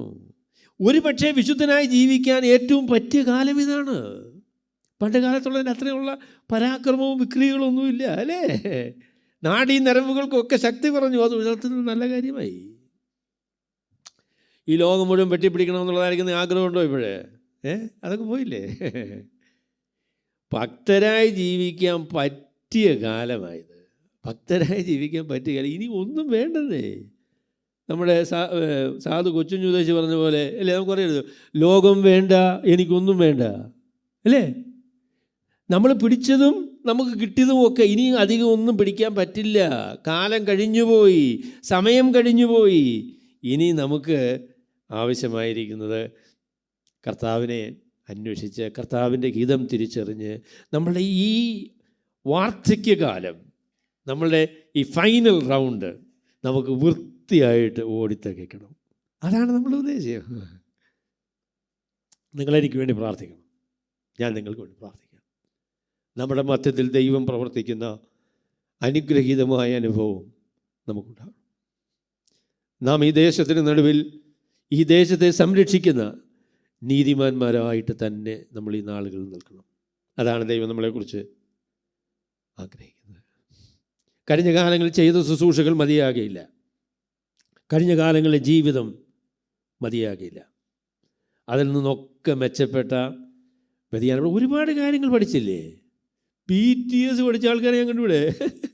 BTS തിയോളജിയൊക്കെ അങ്ങ് പഠിച്ചു. എൻ്റെ ദൈവമേ, നല്ല കാര്യമില്ലയോ? പഠിച്ചതിൻ്റെ പ്രയോജനം ചില ആൾ പറയുന്ന പോലെ കീഴോട്ടാണ് വളരുന്നതെന്ന് പറയല്ലേ. തിയോളജി ജോൺ സ്റ്റോട്ട് പറഞ്ഞൊരു കാര്യം ഞാൻ പറയാം. ജോൺ സ്റ്റോട്ട് പറഞ്ഞ കാര്യം അദ്ദേഹം പറഞ്ഞു, ഈ നമ്മുടെ ക്രിസ്തീയ വിശ്വാസത്തിലുള്ള ആൾക്കാർ വാൽമാക്രി ക്രിസ്ത്യൻസാന്ന് പറഞ്ഞു. വാൽമാക്രി ക്രിസ്ത്യൻസ് അറിയാമോ? വാൽമാക്രി ക്രിസ്ത്യൻസ് എന്ന് പറഞ്ഞാൽ തലയ്ക്ക് നല്ല വലിപ്പമോ, പക്ഷേ ശോഷിച്ച ശരീരമോ അല്ലേ? അങ്ങനെയല്ലേ? അങ്ങനെ വാൽമാർക്ക് BTS ഒക്കെ പഠിച്ചു, തലയൊക്കെ വലുതായി, പക്ഷേ ഇപ്പോഴും ശരീരം അങ്ങനെ ഉണ്ട്, ശോഷിച്ചിരിക്കുക.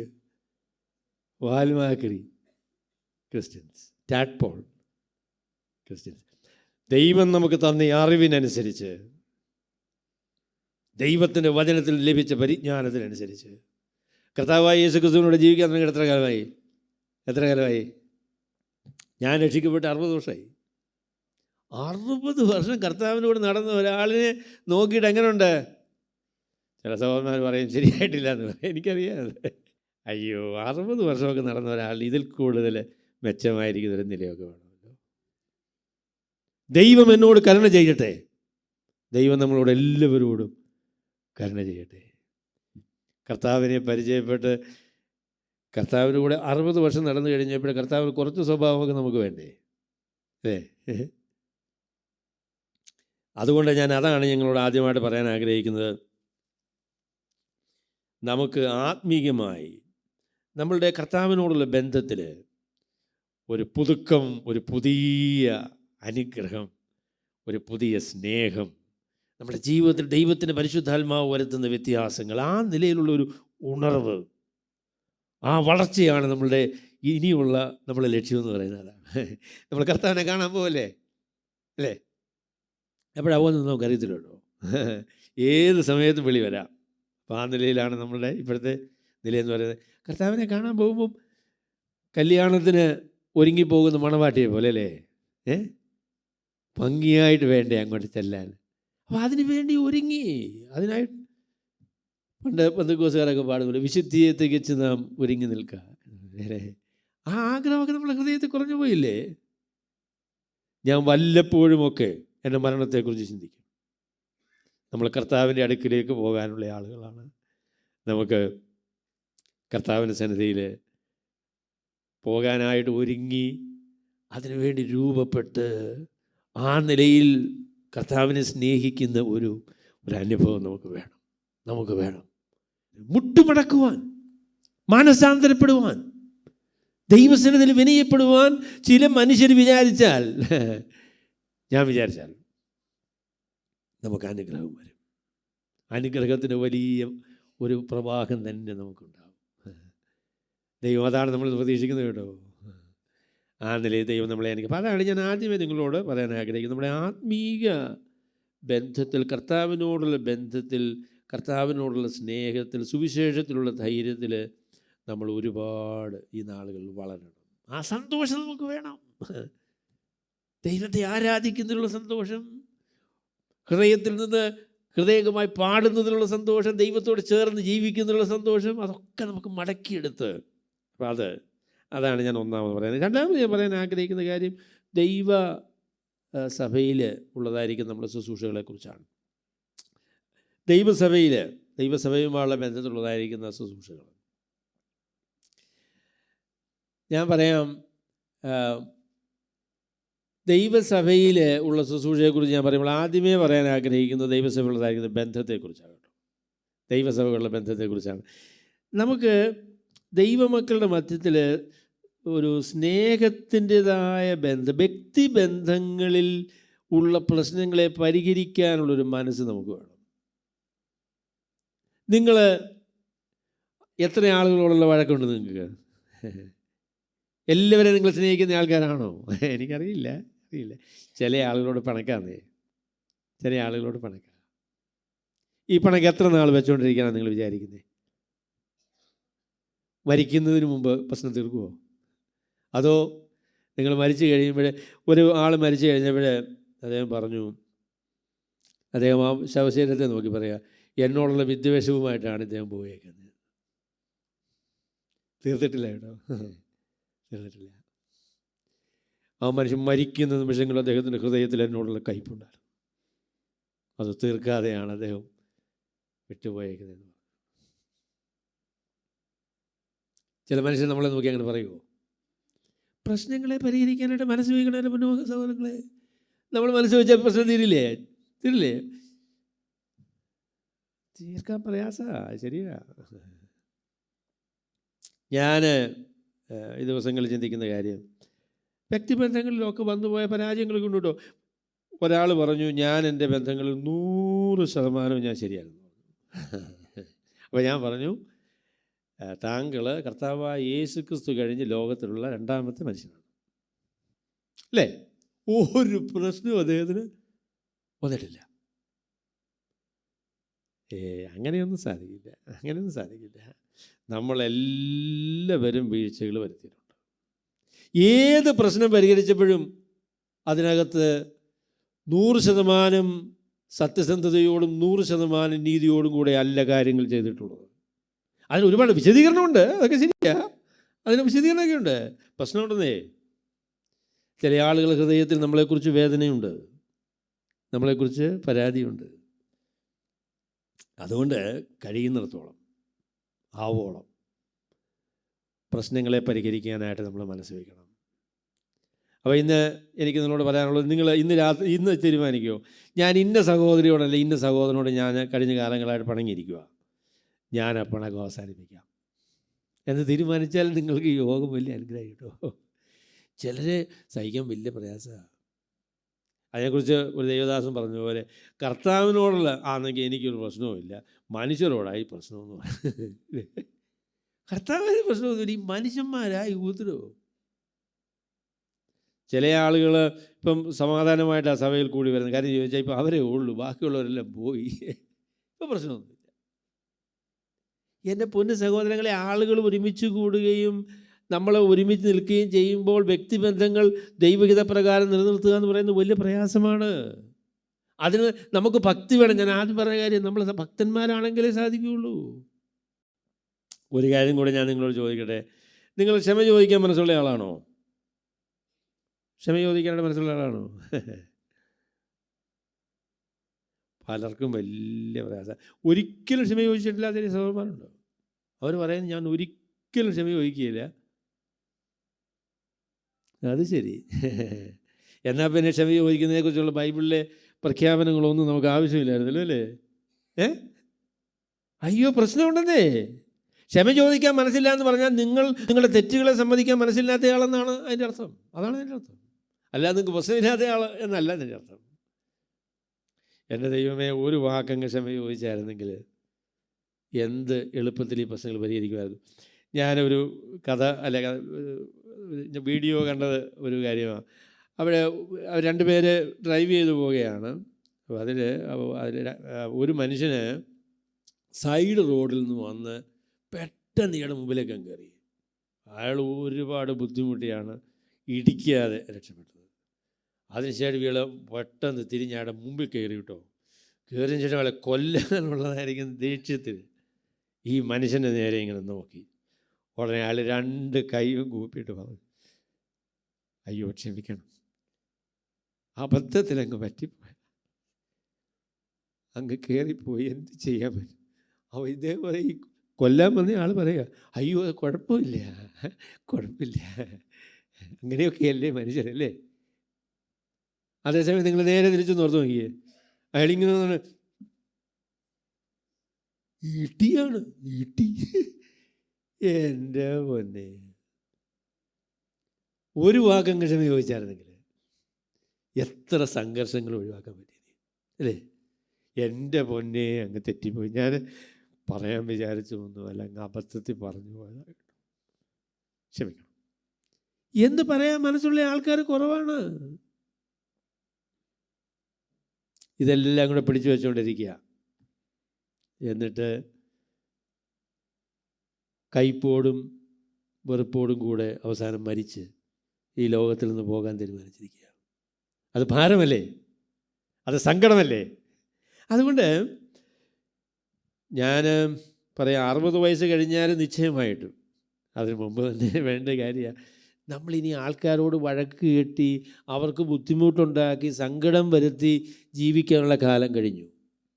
ഇനിയും പ്രശ്നങ്ങൾ പരിഹരിക്കാനുള്ള കാലമാണ്. പ്രശ്നങ്ങൾ പരിഹരിക്കാനുള്ള കാര്യം, ആരോടെങ്കിലും സങ്കടമുണ്ട് എങ്കിൽ അവരുമായുള്ള പ്രശ്നം പരിഹരിക്കണം, അവരെ വിളിക്കണം, അവരുമായിട്ട് നിങ്ങൾ പ്രശ്നങ്ങൾ പറഞ്ഞ് ചിലപ്പോൾ തീർക്കാനൊന്നും പറ്റുകയില്ല. ഞങ്ങൾ കഴിഞ്ഞ ദിവസം അതിനെക്കുറിച്ച് പറയുമായിരുന്നു. 2 നിലകളിൽ നമുക്ക് പ്രശ്നങ്ങളെ പരിഹരിക്കാം. 2 നിലകളിൽ പരിഹരിക്കാം. ഒന്ന്, നമ്മൾ കുറ്റം ചെയ്തെങ്കിൽ നമ്മൾ ഏറ്റു പറഞ്ഞു, അവർ അത് സമ്മതിച്ചു, അവരുടെ ഭാഗത്തുള്ള കുറ്റങ്ങൾ അവർ സമ്മതിച്ചു, കെട്ടിപ്പിടിച്ചു, എൻ്റെ സഹോദര, എൻ്റെ സഹോദരി എന്ന് പറഞ്ഞാൽ അതൊരു കൃത്യമായ ഒരു പരിഹാരമാണ്. എന്നാൽ മറ്റ് ചില സന്ദർഭങ്ങളിൽ പറഞ്ഞാൽ തല്ലിക്കൊന്ന സമ്മതിക്കുകയില്ല, നമ്മൾ പറയുന്ന കാര്യം ഒന്നും സമ്മതിക്കില്ല, ചർച്ച ചെയ്ത് തീരുമാനിച്ച് പ്രശ്നം പരിഹരിക്കാൻ ഒക്കത്തില്ല. അപ്പോൾ എന്താ ചെയ്യേണ്ടത്? അന്നേരം ഞാൻ പറയാം, നമ്മളുടെ ഭാഗത്ത് നിന്ന് അതങ്ങ് വിട്ടുകളയാനായിട്ട് തീരുമാനിക്കണം. നമ്മുടെ ഭാഗത്ത് നിന്ന് അദ്ദേഹം മാനസാന്തരപ്പെടുകയോ എന്തെങ്കിലും ചെയ്യട്ടെ, എന്നാൽ നമ്മുടെ ഭാഗത്ത് നിന്ന് അതങ്ങ് വിട്ടുകളയാനായിട്ട് തീരുമാനിക്കണം. കാരണം എന്താണെന്ന് ചോദിച്ചാൽ, ഈ ഭാരവും കൊണ്ട് നടക്കുന്നത് നമുക്ക് ബുദ്ധിമുട്ടാണ്. അതുകൊണ്ടാണ് ഈ ഭാരം കൊണ്ട് നടക്കേണ്ട ആവശ്യമില്ല. നമ്മൾ വിട്ടുകളയാനായിട്ട് മനസ്സ് വയ്ക്കണം. എല്ലാ രമ്യതയും ദൈവം ആഗ്രഹിക്കുന്ന പോലെ ബന്ധങ്ങൾ പുനഃസ്ഥാപിച്ചിട്ടല്ല. എല്ലാ രമ്യതയും ദൈവം ആഗ്രഹിക്കുന്ന പോലെ ബന്ധങ്ങൾ പുനഃസ്ഥാപിച്ചിട്ടല്ല. ചിലപ്പോൾ അവർ ചെയ്തതും പറഞ്ഞതും ഒക്കെ അങ്ങ് സഹിച്ച്, അത് നമ്മുടെ ഭാഗത്തു നിന്ന് അങ്ങ് ക്ഷമിച്ച്, നമ്മുടെ ഭാഗത്തു നിന്ന് വിട്ടുകളയുന്ന ഒരു തീരുമാനമെടുത്താണ് ചിലപ്പോൾ പ്രശ്നങ്ങൾ പരിഹരിക്കുന്നത്. അങ്ങനെയാണ്. ചില ആൾക്ക് സമ്മതിക്കില്ല. എന്നാൽ അതാണ് ഞാൻ ആദ്യമേ പറയാൻ ആഗ്രഹിക്കുന്നത്. നമ്മുടെ മധ്യത്തിലുള്ള വഴക്കും നമ്മുടെ മധ്യത്തിലുള്ള ഈ വ്യക്തിപരമായ പ്രശ്നങ്ങളും ഒക്കെ പരിഹരിക്കാനായിട്ട് സത്യസന്ധമായിട്ട് ദൈവസന്നിധിയിൽ തീരുമാനിക്കണേ. സത്യസന്ധമായി ദൈവസന്നിധിയിൽ തീരുമാനിക്കണേ. കർത്താവേ, ഞാനിനി ആരോടും വഴക്കുണ്ടാക്കണില്ല, ഞാനുള്ള കയ്പും വെറുപ്പും ഈ ബുദ്ധിമുട്ടും ഒക്കെ അങ്ങ് ഉപേക്ഷിക്കാം, വിട്ടുകളയാം, രമ്യപ്പെടാം എന്നുള്ളതായിരിക്കുന്ന ആ തീരുമാനം സഭയോടുള്ള ശുശ്രൂഷയോടുള്ള ബന്ധത്തിൽ വളരെ പ്രധാനപ്പെട്ട കാര്യമാണ്. നമ്മൾ ചെയ്യുന്നത് എന്താണ് എന്നുള്ളതിനേക്കാളും പ്രാധാന്യമേറിയതാണ് നമ്മൾ ആരായിരിക്കുന്നു എന്നുള്ളതായിരിക്കുന്ന കാര്യം. നമ്മൾ ഏതിൽ ഇടപെടുന്നു എന്നുള്ളത് നമ്മൾ ചെയ്യുന്ന കാര്യങ്ങളെക്കാൾ പ്രാധാന്യമേറിയ കാര്യമാണ്. അപ്പം അതുകൊണ്ട് സഭകളിലുള്ള വ്യക്തിബന്ധം, കുടുംബത്തിലുള്ള ബന്ധങ്ങളെക്കുറിച്ച് പറയാം. നിങ്ങൾ ചിലപ്പോൾ മരുമോളോട്, മരുമോനോട്, മോനോട് അവരൊന്നും ഇടപെട്ടാൽ ശരിയായിരിക്കില്ല. അതൊക്കെ പ്രശ്നങ്ങളുണ്ട്. പക്ഷേ എന്നാ ഇത് പരിഹരിക്കുന്നത്? ക്ഷമിച്ചു കൊടുക്കാനായിട്ട് മനസ്സ് വയ്ക്കണം. ചിലപ്പോൾ അവർ സമ്മതിക്കുകയൊന്നുമില്ല കേട്ടോ, എങ്കിലും ക്ഷമിക്കാനങ്ങ് തീരുമാനിക്കുകയാണ്. അങ്ങനെയൊക്കെ തീരുമാനമെടുക്കുകയും ചെയ്യുകയും ചെയ്ത സഹോദരങ്ങൾ, അവരെക്കുറിച്ചുള്ള ഓർമ്മ തന്നെ നമുക്ക് ആശ്വാസകരമായ ഓർമ്മയാണ്. സഭയിലെ ശുശ്രൂഷകളെക്കുറിച്ച് പറയുമ്പോൾ ഞാൻ രണ്ടാമത് പറയാൻ ആഗ്രഹിക്കുന്ന കാര്യം, ദൈവം തന്നതായ ശുശ്രൂഷകൾ ദൈവനാമ മഹത്വത്തിനായിട്ട് നമ്മളുടെ വ്യക്തിപരമായ പ്രശംസ നോക്കാതെ ചെയ്യാനായിട്ട് നമ്മൾ മനസ്സ് വയ്ക്കണം. നമുക്കെല്ലാം ഉള്ളതായിരിക്കുന്ന പ്രശ്നമെന്ന് പറയുന്നത് നമ്മൾ എന്ത് ചെയ്താലും നമുക്കൊരു പ്രാധാന്യം കിട്ടണം എന്നുള്ള വിചാരമാണ്. നമ്മൾ എന്ത് ചെയ്താലും നമുക്ക് എന്ത് ചെയ്യണം, ഒരു കയ്യടി കിട്ടണം, അല്ലേ? നമ്മൾ ഈ ശുശ്രൂഷകൾ നിമിത്തം എനിക്ക് ഒരു പ്രാമുഖ്യം ഉണ്ടാകണം, എനിക്ക് എന്നെ മറ്റുള്ളവർ അംഗീകരിച്ചു തരണം എന്നുള്ള ഒരു ചിന്താഗതിയാണ് പൊതുവേ നമുക്കുള്ളത്. സത്യസന്ധമായിരിക്കുന്ന ശുശ്രൂഷകൾ എവിടെയാണ് ഉള്ളത്? കർത്താവിന് ശിഷ്യന്മാരോട് പറഞ്ഞ പോലെ നിങ്ങളുടെ മധ്യത്തിൽ അങ്ങനെ ആകരുത്, നിങ്ങളുടെ മധ്യത്തിൽ അങ്ങനെ ആകരുത്. നിങ്ങൾ അധികാരം നടത്താനും നിങ്ങൾക്ക് സ്വയം പ്രശംസയുണ്ടാക്കാനും ഒന്നുമല്ല കാര്യങ്ങൾ ചെയ്യുന്നത്, പിന്നെയോ ദൈവനാമ മഹത്വത്തിന് വേണ്ടിയാണ്. അങ്ങനെയാണോ? അങ്ങനെയാണോ? ഞാനിവിടെ പ്രസംഗിക്കാനായിട്ട് വന്നപ്പം ഞാൻ ഇന്ന് അവിടെ ഇരുന്ന് ചിന്തിച്ച ഒരു കാര്യം, ഞാൻ എന്തിനാണ് പ്രസംഗിക്കാൻ പോകുന്നത്? അപ്പം എനിക്ക് തന്നെ പ്രസിദ്ധി ഉണ്ടാകണം, ഞാനൊരു നല്ല പ്രസംഗകനാണെന്ന് ആളുകളെ ബോധ്യപ്പെടുത്തണം എന്ന് ചിന്തിക്കാനുള്ള ന്യായം വളരെയാണ് കേട്ടോ. അതൊരു പാപമാണ്. ഞാൻ ചെയ്യുന്ന കാര്യം ദൈവനാമ മഹത്വത്തിന് വേണ്ടി ആയിരിക്കണം എന്ന് പ്രാർത്ഥനാപൂർവ്വം ദൈവസന്നിധിയിൽ വിനയത്തോടെ തീരുമാനിച്ചെങ്കിൽ മാത്രമേ അത് സംഭവിക്കുകയുള്ളൂ.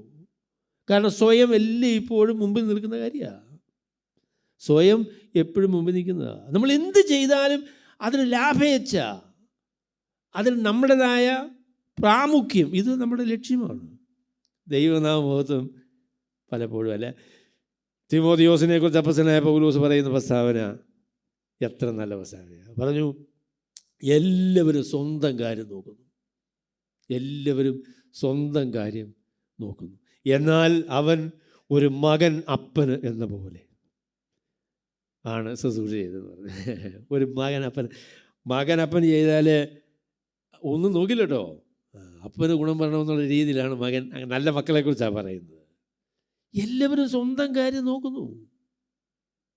ദൈവത്തിൻ്റെ വേല നടക്കണം, അങ്ങനെയുള്ള ആത്മാർത്ഥമായ ആഗ്രഹമൊക്കെ നമുക്ക് നഷ്ടപ്പെട്ടു പോയില്ലേ? ദൈവവേല നടക്കണം, മനുഷ്യർ രക്ഷിക്കപ്പെടണം, സഭയിൽ ആത്മീയ വർധന ഉണ്ടാകണമെന്നൊക്കെ സത്യസന്ധമായി ചിന്തിക്കുന്ന ആൾ കുറവാണ്. സഭയെക്കുറിച്ചൊക്കെ ഭാരപ്പെടുന്ന എത്ര പേരുണ്ട്? ആദ്യകാലങ്ങളിലൊക്കെ നമുക്ക് അങ്ങനെ ഭാരം ഉണ്ടായിരുന്നു കേട്ടോ. സഭയിൽ ആൾ വരണം, ആളുകൾ രക്ഷിക്കപ്പെടണം, അല്ലേ, എന്നൊക്കെയുള്ള ആഗ്രഹം ഉണ്ടായിരുന്നു. അത് നമുക്ക് നഷ്ടമായിപ്പോയി. നമുക്ക് ദൈവസന്നിധിയിൽ വീണ്ടും അത് പ്രാർത്ഥിച്ച് നമുക്ക് പ്രാപിക്കണം.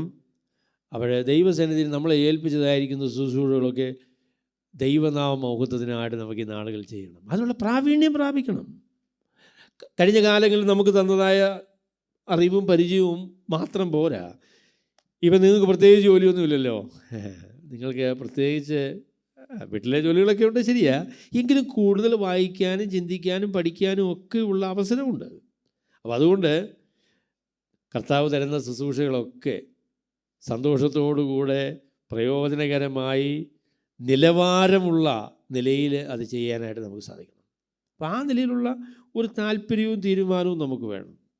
പ്രായം എത്തുമ്പോഴുള്ള ശുശ്രൂഷകൾക്ക് ഞാൻ വിചാരിക്കുന്നു പക്വതയും പാകതയും അതിൻ്റെ മനോഹരതയും ഒക്കെ വർദ്ധിക്കും, അല്ലേ?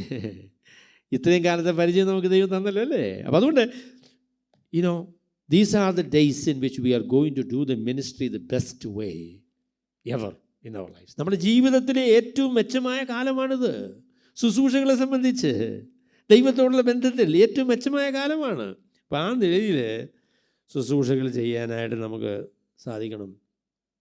എല്ലാവർക്കും ഒരേപോലെ ഒന്നും ശുശ്രൂഷ ചെയ്യാനൊക്കത്തില്ല കേട്ടോ. പ്രസംഗിക്കാൻ കഴിവുള്ള ആളുകൾ കുറവാണ്, അല്ലേ? വചനത്തിന് ശുശ്രൂഷ എന്ന് പറയുന്നത് എല്ലാവർക്കും ചെയ്യാൻ പറ്റുന്ന കാര്യമല്ല. എല്ലാവരെ കൊണ്ടും പ്രസംഗിപ്പിച്ചാൽ പറ്റുകയുള്ളൂ, എല്ലാവരെ കൊണ്ടും പറയിച്ചേ ഒക്കുകയുള്ളൂ എന്നുള്ള രീതിയിൽ സഭയിൽ അങ്ങനെ തീരുമാനിക്കേണ്ട കേട്ടോ. അതിൻ്റെ ആവശ്യമില്ല. ചിലർക്കത് ചെയ്യാൻ പറ്റില്ല, അവർക്കതിനുള്ള താല്പര്യമില്ല, അതിനുള്ള കൃപയില്ല, കഴിവില്ല. അപ്പോൾ അവരെ കൊണ്ട് നിർബന്ധിച്ച് അങ്ങനെ തല്ലി പഠിപ്പിച്ചൊന്നും ചെയ്യേണ്ടിക്കേണ്ട കാര്യമില്ല. എന്നാൽ ചില ആളുകൾക്ക് ദൈവം ആ കൃപ കൊടുത്തിട്ടുണ്ട്. അപ്പോൾ ആ കൃപ, അപ്പോൾ അതിനെക്കുറിച്ച് ലെസ്ലി ലൂയിസ് ജോൺസൺ പറയുന്ന പ്രസ്താവന തന്നെ ഞാൻ പറയാൻ ആഗ്രഹിക്കുന്നു. അദ്ദേഹം പറഞ്ഞു, the ministry in the church has to be done by gifted people. ദൈവം കൃപ കൊടുത്ത ആളുകളാണ് ദൈവത്തിന് സഭയിൽ വേല ചെയ്യേണ്ടത്. ദൈവം കൊടുത്ത കൃപകൾ എന്താണെന്ന് തിരിച്ചറിഞ്ഞ് ആ നിലയിൽ കൃപയുള്ള ആളുകൾ ആ കൃപയനുസരിച്ച് ദൈവനാമഹത്വത്തിനായിട്ട് പ്രവർത്തിക്കാനായിട്ട് അവർ മനസ്സ് വയ്ക്കണം. ഇത് പ്രവർത്തനങ്ങൾക്കുള്ള ഏറ്റവും നല്ല കാലമാണ്. ഞാൻ വിചാരിക്കുന്നത് എൻ്റെ ജീവിതത്തിലെ ഏറ്റവും നല്ല കാലമെന്ന് പറയുന്നത് 70 മുതൽ 80 വരെയുള്ള കാലമാണെന്നാണ് എൻ്റെ വിചാരം. അങ്ങനെയാണ് ഞാൻ വിചാരിക്കുന്നത്. 80 വയസ്സ് വരെ ജീവിച്ചിരിക്കുമെന്നൊന്നും എനിക്കറിയത്തില്ല, അത് വേറെ കാര്യം. എന്നാൽ ഈ ദൈവം എനിക്കിനി അടുത്ത 10 വർഷം നൽകുകയാണ് എങ്കിൽ probably that is going to be the best years of my life. കാരണം ചോദിച്ചാൽ ഈ നിലയിലെ കാര്യങ്ങളെ മനസ്സിലാക്കാനും ചിന്തിക്കാനും ഒന്നും ഇതിനു മുമ്പ് എനിക്ക് സാധിച്ചിട്ടില്ല. So these are the best years. ആ നിലയിൽ തന്നെയാണ് നിങ്ങളുടെ ജീവിതവും. നിങ്ങൾക്ക് കർത്താവ് തന്ന പരിചയം, കർത്താവ് തന്ന ഉള്ള അനുഭവങ്ങൾ, കർത്താവിൻ്റെ സന്നിധിയിൽ നിന്ന് പ്രാപിച്ച കാര്യങ്ങൾ, ഇതൊക്കെ മറ്റുള്ളവർക്ക് കൈമാറ്റം ചെയ്യുവാൻ, മറ്റുള്ളവരെ ഉത്സാഹിപ്പിക്കുവാൻ, ആ നിലയിലൊക്കെയുള്ള ശുശ്രൂഷകൾ ചെയ്യാനായിട്ട് സാധിക്കും. അതുകൊണ്ട് ഇത് നല്ല കാലമാണ്, നല്ല ശുശ്രൂഷയ്ക്കുള്ള കാലമാണ് എന്നാണ് എനിക്കതിനെക്കുറിച്ച് പറയാനുള്ളത്. അപ്പം ദൈവം നമ്മളെ ഏൽപ്പിച്ചതായിരിക്കുന്ന ശുശ്രൂഷകൾ ദൈവനാമ മഹത്വത്തിനായിട്ട്, സഭയുടെ ആത്മീയ വർധനയ്ക്കായിട്ട്, മറ്റുള്ളവരുടെ പ്രയോജനത്തിനായിട്ട് ചെയ്യാനുള്ള വിനയവും ദൈവഭക്തിയും നമുക്ക് വേണം. അപ്പോൾ ആ നിലയിൽ വേണം നമുക്ക് പ്രവർത്തിക്കാനായിട്ട്. അവിടെ വ്യക്തിപരമായ തലത്തെക്കുറിച്ചാണ് ഞാൻ ആദ്യമേ പറഞ്ഞത്. രണ്ടാമത് പറഞ്ഞത് സഭാതലത്തെക്കുറിച്ചാണ്. സഭാതലത്തെക്കുറിച്ച് പറഞ്ഞപ്പോൾ സഭയിലുള്ളതായിരിക്കുന്ന ബന്ധങ്ങളെക്കുറിച്ചാണ് ഞാൻ ആദ്യമേ പറഞ്ഞത്. രണ്ടാമത് ദൈവം നമുക്ക് തന്നതായിരിക്കുന്ന ശുശ്രൂഷകളാണ്. ദൈവസഭയിൽ ശുശ്രൂഷ ചെയ്യാനായിട്ട് നമുക്ക് വളരെ സാഹചര്യമുണ്ട്. ശുശ്രൂഷ ചെയ്യാനായിട്ട് മനസ്സ് വെച്ചാൽ ശുശ്രൂഷ ചെയ്യാനായിട്ട് നിശ്ചയമായിട്ട് പല അവസരങ്ങളുണ്ട്. മാത്രമല്ല, എല്ലാവരെക്കുറിച്ചും ശരിയല്ല എങ്കിലും പലരെക്കുറിച്ചും ഞാൻ പറയാം. ഒരു പക്ഷേ നിങ്ങൾക്ക് മറ്റുള്ളവർക്ക് ദാനം ചെയ്യാനും കാശ് കൊടുക്കാനും ഒക്കെ ഉള്ള ഏറ്റവും നല്ല കാലം ഇതാണ്. നിങ്ങൾക്കിനി മറ്റ് ചിലവുകളൊന്നുമില്ലല്ലോ. പിള്ളേരെ പഠിപ്പിക്കണ്ട, അല്ലേ? മറ്റ് വീട് വയ്ക്കണ്ട, മറ്റ് കാര്യങ്ങളൊന്നും ചെയ്യണ്ട. ഇനിയും മരിച്ചാൽ മതി, ഇനി അത് മതിയായി. അവിടെ ദൈവം നിങ്ങൾക്ക് തന്നതായിരിക്കുന്ന സമ്പത്ത്, എല്ലാവർക്കും അങ്ങനെ സമ്പത്തില്ല. വാർദ്ധക്യ കാലത്തൊക്കെ സാമ്പത്തിക ബുദ്ധിമുട്ടുകളുള്ളതായിരിക്കുന്ന ആളുകളുണ്ട്. അവരെ ദൈവം സഹായിക്കട്ടെ എന്ന് ഞാൻ പറയും. എന്നാൽ ചില ആളുകളുണ്ട്, അവർക്ക് സമ്പത്തൊക്കെ ദൈവം കൊടുത്തിട്ടുണ്ട്. ആ സമ്പത്ത് ദൈവനാമ മഹത്വത്തിന് വേണ്ടി ഉപയോഗിക്കാനുള്ള ഏറ്റവും നല്ല കാലം ഇതാണ്. ഞാൻ പറയാം, അമേരിക്കയിലും മറ്റുമുള്ള സഭകളിലെ സാമ്പത്തിക കാര്യങ്ങൾ ഒരു നല്ല ശതമാനം ചെയ്യുന്നത് റിട്ടയേർഡ് ആൾക്കാരാണ്. അവരുടെ കാശാണ് ഈ ഇന്ത്യയിലുള്ളതായിരിക്കുന്ന വേലയ്ക്കൊക്കെ കൊടുക്കുന്നവരാണ്. അപ്പോൾ ദൈവം നമ്മളെ ഏൽപ്പിച്ചതായിരിക്കുന്ന സമ്പത്ത്, കാശ്, അത് കൊടുക്കാനും അങ്ങനെയുള്ള കാര്യങ്ങൾ ചെയ്യാനുമുള്ള ഒരു നല്ല കാലമാണിത് എന്നാണ് എനിക്ക് പറയാനുള്ളത്. മൂന്നാമത് ഞാൻ പറയാൻ ആഗ്രഹിക്കുന്നത് സുവിശേഷവൽക്കരണത്തോടും ലോകത്തോടുമുള്ള നമ്മുടെ ബന്ധത്തെക്കുറിച്ചാണ്. സുവിശേഷവൽക്കരണവും ലോകത്തോടുള്ള ബന്ധത്തെക്കുറിച്ചാണ്. എൻ്റെ പോലെ സഹോദരങ്ങൾ, നിങ്ങൾക്ക് നടക്കാനും ഒക്കെ പ്രാപ്തിയുണ്ടായെങ്കിൽ സുവിശേഷ വേലയ്ക്ക് പോകാനുള്ള ഏറ്റവും നല്ല കാലം ഇതാണ്. സുവിശേഷ പ്രവർത്തനം ചെയ്യാനായിട്ട് മറ്റ് ജോലിയൊന്നുമില്ലല്ലോ, അല്ലേ? മറ്റ് കൃത്യമായ രീതിയിൽ നമുക്ക് ചെയ്യാനുള്ളതായിരിക്കുന്ന ജോലികളൊന്നുമില്ല. സുവിശേഷ പ്രവർത്തനങ്ങൾ ചെയ്യാനായിട്ട് മനസ്സ് വയ്ക്കാം. എന്നാൽ അൺഫോർച്ചുനേറ്റ്ലി റിട്ടയേർഡായിട്ടുള്ള ആളുകൾ സുവിശേഷ പ്രവർത്തനങ്ങൾക്ക് വേണ്ടി വരികയും സുവിശേഷ പ്രവർത്തനങ്ങൾ ചെയ്യുകയും ചെയ്യുന്നത് കുറവാണ്. അവരെന്താ ചെയ്യുന്നതെന്ന് എനിക്കറിയത്തില്ല. അവർ മറ്റെന്തോ കാര്യം, പിശാച് ഒരിക്കലും നമ്മളെ അങ്ങനെ അങ്ങ് സ്വതന്ത്രമായിട്ട് വിടുകയില്ലല്ലോ. എന്തെങ്കിലുമൊക്കെ പരിപാടി നമ്മളെ കൈകൊണ്ട്. സുവിശേഷ പ്രവർത്തനത്തിനും ദൈവവേലയ്ക്കുമുള്ളതായ ഒരു സമർപ്പണവും ആ നിലയിൽ പ്രവർത്തിക്കാനൊരു മനസ്സുമുണ്ടെങ്കിൽ സുവിശേഷ വേലയ്ക്കുള്ള ഏറ്റവും നല്ല കാലം ഇതാണ്. നമുക്ക് സുവിശേഷ പ്രവർത്തനങ്ങൾ ചെയ്യാനായിട്ട്, സുവിശേഷം മറ്റുള്ള ആൾക്കാരോട് പറയുവാൻ, ആളുകളെ കണ്ടുമുട്ടും. അതുപോലെ തന്നെ നിങ്ങൾക്ക് ഒരുപാട് സുഹൃത്തുക്കളൊക്കെ ഉണ്ടല്ലോ, അവരുടെയൊക്കെ വീട്ടിൽ പോകാം, അല്ലേ? ഞങ്ങളുടെ ഒരു സ്നേഹിതനുണ്ട്, അദ്ദേഹത്തിൻ്റെ സുഹൃത്തുക്കളുടെ വീട്ടിൽ പോകുകയാണെങ്കിൽ മരിക്കുന്ന സമയം വരെ പോകാനുള്ള ആൾക്കാരുണ്ട്. അത്രയും സുഹൃത്തുക്കൾ അദ്ദേഹത്തിനുണ്ട്. പക്ഷെങ്കിൽ പോകത്തില്ല. ആ നിലയിലുള്ളതായിരിക്കുന്ന ഒരു ഭാരമില്ല. അതാണ് പ്രശ്നം എന്ന് പറയുന്നത്. അപ്പം അതുകൊണ്ട് നിങ്ങളുടെ ഈ പ്രായം, ഈ കാലം, എനിക്കെന്ത് സുവിശേഷ വേലയിൽ സുവിശേഷ വർധനവിന് വേണ്ടി സുവിശേഷം പറയാനായിട്ട് ഏത് നിലയിൽ സാധിക്കുമെന്ന് നിങ്ങൾ ചിന്തിക്കണം. അപ്പോൾ ആ നിലയിലൊരു തീരുമാനമെടുക്കുകയും സുവിശേഷ പ്രവർത്തനങ്ങൾക്കായിട്ട് നിങ്ങൾ മനസ്സ് വയ്ക്കുകയും ചെയ്താൽ ഇത് സുവിശേഷ പ്രവർത്തനങ്ങൾക്കുള്ളൊരു നല്ല കാലമാണ്. ലോകത്തെ സംബന്ധിച്ചുള്ള സുവിശേഷവൽക്കരണത്തെക്കുറിച്ചുള്ളൊരു ഭാരം ദൈവം നമുക്ക് ഈ നാളുകളിൽ തരട്ടെ. സുവിശേഷം പറയാനുള്ള നിർബന്ധം നമുക്കുണ്ടാവട്ടെ. അങ്ങനെ സുവിശേഷ പ്രവർത്തനങ്ങൾ ലോകത്തോടുള്ള ബന്ധത്തിൽ നടത്താനുള്ള ഒരു നല്ല കാലമാണ്. അപ്പോൾ നമ്മൾ നല്ല മനുഷ്യരൊക്കെയാണ് എങ്കിൽ ആളുകൾ നമ്മൾ പറയുന്നത് കേൾക്കും. നമ്മുടെ സുഹൃത്തുക്കൾ, അയൽക്കാർ, പരിചയക്കാർ ഒക്കെ നമ്മളെ ശ്രദ്ധിക്കും. ആ നിലയിലൊരു സാക്ഷി നമുക്ക് ആവശ്യമാണ്. അതുകൊണ്ടാണ് ആദ്യമേ ഞാൻ പറഞ്ഞത്, വ്യക്തിപരമായ നിലയിൽ നമ്മൾ ദൈവഭക്തന്മാരായ ആളുകളായി തീരുമ്പോൾ മറ്റുള്ള ആളുകൾ നമ്മളെ ശ്രദ്ധിക്കുന്നതിനും നമ്മൾക്ക് സുവിശേഷം പറയുന്നതിനുള്ള സ്വാതന്ത്ര്യവും ഒക്കെ അവർ തരും. അപ്പോൾ ആ നിലയിൽ പ്രവർത്തിക്കാനായിട്ട് ദൈവം നിങ്ങളെ എല്ലാവരെയും സഹായിക്കട്ടെ എന്ന് ഞാൻ പ്രാർത്ഥിക്കുകയാണ്. അവസാനമായിട്ട് അപ്പോസ്തലനായ പൗലോസ് തൻ്റെ ജീവിതത്തിൽ പറഞ്ഞ ഒരു വേദഭാഗം പറഞ്ഞ് ഞാൻ അവസാനിപ്പിക്കാം. എങ്ങനെയാണ് ജീവിതം വിജയകരമായിട്ട് അവസാനിപ്പിക്കുന്നത് എന്നതിനെക്കുറിച്ച് അദ്ദേഹം പറഞ്ഞ വാക്കുകളാണ് ഞാൻ നിങ്ങളോട് ഒരുമിച്ച് പറഞ്ഞ് അവസാനിപ്പിക്കാം എന്ന് വിചാരിക്കുന്നത്. അത് അപ്പോസ്തലനായ പൗലോസ് തിമോത്തിയോസിന് എഴുതിയ ലേഖനം. ഒരുപക്ഷെ ഇവിടെ ആ വാക്യങ്ങൾ ആരെങ്കിലുമൊക്കെ പറഞ്ഞു കാണും എന്ന് ഞാൻ വിചാരിക്കുകയാണ്. അദ്ദേഹം പറയുന്ന 4-ാമത്തെ അധ്യായം, 2 തിമോത്തിയോസ് ചാപ്റ്റർ 4 4-ാമത്തെ അധ്യായത്തിൽ 6 മുതൽ 8 വരെയുള്ള വാക്യങ്ങളാണ് ഞാൻ വായിക്കുന്നത്. അദ്ദേഹം പറഞ്ഞു, ഞാനോ ഇപ്പോൾ തന്നെ പാനീയാഗമായി ഒഴിക്കപ്പെടുന്നു, എൻ്റെ നിര്യാണകാലവും അടുത്തിരിക്കുന്നു. ഞാൻ നല്ല പോർ പൊരുതു, ഓട്ടം തികച്ചു, വിശ്വാസം കാത്തു. ഇനി നീതിയുടെ കിരീടം എനിക്കായി വെച്ചിരിക്കുന്നു. അത് നീതിയുള്ള ന്യായാധിപതിയായ കർത്താവ് ആ ദിവസത്തിൽ എനിക്ക് നൽകും. എനിക്ക് മാത്രമല്ല, അവൻ്റെ പ്രത്യക്ഷതയിൽ പ്രിയം വെച്ച ഏവർക്കും കൂടെ. അപ്പോൾ തന്നെ പൗലോസ് തൻ്റെ ജീവിതത്തെക്കുറിച്ച് പറയുന്ന പ്രസ്താവന നിങ്ങൾ ശ്രദ്ധിക്കുക. അദ്ദേഹം പറഞ്ഞു, ഞാൻ ഇപ്പോൾ തന്നെ പാനീയാഗമായി ഒഴിക്കപ്പെടുന്നു. അത് തന്നെ മരണത്തെ കുറിക്കുന്ന ഒരു പ്രസ്താവനയാണ് എങ്കിലും തൻ്റെ ജീവിതത്തെ ആകമാനം പറയാൻ പറ്റുന്ന ഒരു പ്രസ്താവനയാണ്. അദ്ദേഹം പറഞ്ഞു, എൻ്റെ ജീവിതമെന്ന് പറയുന്നത് ഒരു യാഗമാണ്. എൻ്റെ ജീവിതമെന്ന് പറയുന്നത് കർത്താവിന് വേണ്ടി സമർപ്പിക്കപ്പെട്ട ഒരു യാഗമാണ്. സുവിശേഷത്തിന് സാക്ഷ്യം പറയുക, സുവിശേഷത്തിന് വേണ്ടി ജീവിക്കുക, കർത്താവിന് വേണ്ടി ജീവിക്കുക എന്ന തീവ്രമായ തീരുമാനമാണ് അപ്പോസ്തലനായ പൗലോസ് ഉണ്ടായിരുന്നത്. അതിനകത്ത് യാതൊരു അയവും വരുത്തിയില്ല. നമ്മുടെ ജീവിതം ധന്യമായി തീരുന്നത് എങ്ങനെയാണ്? നമ്മുടെ ജീവിതം ദൈവസന്നിധിയിൽ ഒരു യാഗമായി, ദൈവത്തിന് സമർപ്പിക്കപ്പെട്ട, ദൈവനാമ മഹത്വത്തിന് വേണ്ടി നമ്മളെ തന്നെ സമർപ്പിച്ചൊരു ജീവിതമായി തീരുമ്പോഴാണ് അത് അനുഗ്രഹീതമായി തീരുന്നത്. പൗലോസ് ഇതെഴുതി ചില നാളുകൾക്ക് ശേഷം അദ്ദേഹം കൊല്ലപ്പെടുകയാണ് ചെയ്തത്. പാനീയ യാഗം എന്ന് പറയുന്ന ആ യാഗം മറ്റ് യാഗങ്ങളോട് ചേർന്ന് വരുന്ന ഒരു യാഗമാണ്. അതിൽ വീഞ്ഞ് മുതലായിട്ടുള്ള കാര്യങ്ങൾ ഇങ്ങനെ യാഗപീഠത്തിന് മേൽ ഒഴിക്കുകയാണ്. അപ്പോൾ അതുപോലെ തൻ്റെ രക്തം തൻ്റെ കഴുത്ത് വെട്ടി അതിൽ നിന്ന് രക്തം ഇങ്ങനെ ഒരു കുടത്തിൽ നിന്ന് ഇങ്ങനെ ഒഴിക്കുന്നത് പോലെ ആ നിലയിലാണ് താൻ മരിക്കാൻ പോകുന്നത് എന്നുള്ള ഒരു കാഴ്ചപ്പാട് തനിക്കുണ്ടായിരുന്നു. താൻ റോമാ പൗരനായിരുന്നതുകൊണ്ട് ആ നിലയിലാണ് തന്നെ കൊന്നത്. റോമാ പൗരന്മാരല്ലായിരുന്നു നമ്മുടെ കർത്താവും അതുപോലെ തന്നെ പത്രോസും ഒന്നും റോമാ പൗരന്മാരായിരുന്നില്ല. അവർ മരിച്ചത് ക്രൂശിച്ച് കൊല്ലുകയായിരുന്നു. എന്നാൽ റോമാ പൗരന്മാരെ അങ്ങനെ കൊല്ലൂല, അവരെ വെട്ടിക്കൊല്ലുകയാണ്. അപ്പം അത് ആ നിലയിൽ കർത്താവിനോടുള്ള സമർപ്പണം എങ്ങനെയുണ്ട്? കർത്താവിന് വേണ്ടി ചാകാൻ മനസ്സാണോ? അയ്യോ, കർത്താവിനോടുള്ള സ്നേഹം ദൈവമക്കൾക്ക് അത്രത്തോളം ഉണ്ടായിരുന്നു കേട്ടോ. കഴുത്ത് വെച്ച് കൊടുക്കാനുള്ള സമർപ്പണമാണ്. കഴുത്ത് വെട്ടിക്കളയുമെന്ന് പറഞ്ഞാൽ കർത്താവിനെ വിട്ടുപോകുകയില്ല. അതാണ് ക്രിസ്തീയ വിശ്വാസത്തിൻ്റെ മാതൃകയെന്ന് പറയുന്നതാണ്. ഒരു ഉണങ്ങിയ വിശ്വാസവും ഒരു ഉണങ്ങിയ സമർപ്പണമൊന്നുമല്ല ക്രിസ്തീയ ജീവിതം.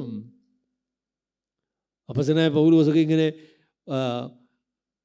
തൻ്റെ പ്രതിയോഗികളുടെ മുമ്പിൽ നിൽക്കുമ്പോഴും ഒക്കെ പറയുന്നത്, ഞാൻ എൻ്റെ പ്രാണനെ വിലയേറിയതായി എണ്ണുന്നില്ല, ഞാനെൻ്റെ പ്രാണനെ വിലയേറിയതായി എണ്ണുന്നില്ല. വെട്ടിക്കൊന്നാലും തല്ലിക്കൊന്നാലും ഒന്നും വിശ്വാസം വിട്ട് കളയില്ല. അപ്പം ആ നിലയിലുള്ള ഒരു ജീവിതമാണ് എൻ്റെ പൊന്നു സഹോദരങ്ങളെ നമുക്ക് ആവശ്യമായിരിക്കുന്നത്. കർത്താവിൻ്റെ സന്നിധിയിൽ ഒരു പാനീയാഗമായി അല്ലെങ്കിൽ ഒരു യാഗമായി കർത്താവിന് വേണ്ടി പൂർണ്ണമായി സമർപ്പിക്കപ്പെട്ട ഒരു ജീവിതമാണ് ദൈവം നമ്മിൽ നിന്ന് പ്രതീക്ഷിക്കുന്നത്. നമ്മുടെ ജീവിതം എങ്ങനെയുണ്ട്? വിജയകരമായ ജീവിതം, പൂർണ്ണമായി സമർപ്പിക്കപ്പെട്ട ജീവിതമാണ്. അതിനുശേഷം അദ്ദേഹം പറഞ്ഞു, ഈ ജീവിതം അതിനെക്കുറിച്ച് അദ്ദേഹം പറയുന്നത്, എൻ്റെ നിര്യാണകാലവും അടുത്തിരിക്കുന്നു. എൻ്റെ നിര്യാണകാലം എന്നുള്ളതായിരിക്കുന്ന വാക്ക് രസകരമായൊരു വാക്കാണ്. ഇംഗ്ലീഷിൽ അത് ഡിപ്പാർച്ചർ എന്നാണ് പറഞ്ഞത്, അല്ലേ? ഡിപ്പാർച്ചർ വളരെ അപൂർവമായിട്ട് ഉപയോഗിക്കുന്ന ഒരു ഗ്രീക്ക് പദമാണ് അതിനുവേണ്ടി ഉപയോഗിച്ചിട്ടുള്ളത്. അതായത് ഒരു കപ്പൽ ഒരു തുറമുഖത്ത് നിന്ന് നങ്കൂരം മാറ്റി വേറൊരു തുറമുഖത്തേക്ക് പോകുന്ന ആ യാത്രയാണ്, ആ ഒരു പിക്ചറാണ് ഇവിടെ നിര്യാണകാലം അല്ലെങ്കിൽ ഡിപ്പാർച്ചർ, വിയോഗം എന്ന് പറയുന്നതായിരിക്കുന്ന ആ വാക്ക്. എൻ്റെ പ്രിയമുള്ളവർ, നമ്മുടെ മരണം എന്ന് പറഞ്ഞാൽ എന്താ? It is a departure. വിട്ടുപിരിഞ്ഞ് എനിക്ക് ക്രിസ്തുവിനോട് കൂടെ ഇരിപ്പാൻ വാഞ്ചയുണ്ട്. അത് അത്യുത്തമമല്ലോ. നമ്മൾ ഈ ലോകത്തിൽ കഴുത്ത് വെട്ടിയാലും കൈവെട്ടിയാലും അതൊക്കെ മരിച്ചെന്ന് പറഞ്ഞാലും നമ്മൾ ഈ ലോകം വിട്ട് ഒരിക്കലും മരണമില്ലാത്ത ഒരു മനോഹര ദേശത്തേക്കുള്ള യാത്രയാണ് നമ്മളുടെ മരണം. അത് എത്രയോ മനോഹരമായ കാര്യം. നമ്മൾ എത്ര ഭാഗ്യവാന്മാരായിരിക്കുന്ന ആളുകളാണ്. ഈ ലോകം വിട്ട് കർത്താവിൻ്റെ അടുക്കലേക്ക് നാം പോകും എന്നുള്ള ഉറപ്പാണ് കർത്താവ് നമുക്ക് തന്നിരിക്കുന്നത്. My departure is near. ഞാൻ ദൂരേക്ക് അല്ലെങ്കിൽ കർത്താവിൻ്റെ സന്നിധിയിലേക്ക് പോകാനായിട്ട് തയ്യാറായിരിക്കുകയാണ് എന്ന് അപ്പോസ്തലനായ പൗലോസ് പറഞ്ഞു. അതിനുശേഷം അദ്ദേഹം തൻ്റെ പ്രവർത്തനത്തിൻ്റെ ആകത്തുക, തൻ്റെ ജീവിതത്തിൻ്റെ ആകത്തുക എന്താണ് എന്നതിനെക്കുറിച്ച് 3 വാക്കുകൾ ഉപയോഗിച്ചാണ് താൻ പറയുന്നത്. ഞാൻ നല്ല പോർ പൊരുതു, ഓട്ടം തികച്ചു, വിശ്വാസം കാത്തു. നല്ല പോർ പൊരുതു, ഓട്ടം തികച്ചു, വിശ്വാസം കാത്തു. 2-ാമത്തെ അധ്യായത്തിൽ അപ്പോസ്തലനായ പൗലോസ് ക്രിസ്തീയ ജീവിതത്തെ വിശദീകരിക്കാനായിട്ട് 3 ഉദാഹരണങ്ങൾ പറയുന്നുണ്ട്. 2-ാമത്തെ അധ്യായത്തിൽ അപ്പോസ്തലനായ പൗലോസ് ക്രിസ്തീയ ജീവിതത്തെ വിശദീകരിക്കാനായിട്ട് 3 ഉദാഹരണം പറയുന്നുണ്ട്. ഒന്ന് ഒരു പടയാളിയുടെ ജീവിതമാണ്. പറഞ്ഞു, പട ചേർത്തവനെ പ്രസാദിപ്പിക്കേണ്ടതിന് യാതൊരു പടയാളിയും ജീവനകാര്യത്തിൽ ഇടപെടുന്നില്ല. അതിന് മുന്നമേ പറഞ്ഞു, നീയും ക്രിസ്തുവിൻ്റെ പടയാളിയായി എന്നോടുകൂടെ കഷ്ടം സഹിക്കുക. അപ്പം ആ നിലയിൽ ആ വാക്കാണ് ഇവിടെ അദ്ദേഹം ഉപയോഗിക്കുന്നത്, നല്ല പോർ പൊരുതു. 2-ാമത്തെ താൻ ഉപയോഗിക്കുന്ന ഉദാഹരണം എന്ന് പറയുന്നത് ഒരു അത്ലറ്റ് അല്ലെങ്കിൽ ഒരു ഓട്ടക്കാരൻ്റെ, ഒരു കായിക അഭ്യാസിയുടെ ആ പ്രവർത്തനം പറഞ്ഞു. അഭ്യാസം കഴിക്കുന്നയാൾ സകലത്തിലും വർജനം ആചരിക്കുന്നു, അതുപോലെ തന്നെ ചട്ടപ്രകാരം പോരായെങ്കിൽ കിരീടം പ്രാപിക്കുകയില്ല. അപ്പം ഒരു ഓട്ടക്കാരൻ്റെ ചിത്രം. പിന്നീട് അവസാനം അദ്ദേഹം പറഞ്ഞത് ഒരു ഫാർമർ, അല്ലേ, ഒരു കൃഷിക്കാരൻ്റെ കാര്യം പറഞ്ഞു.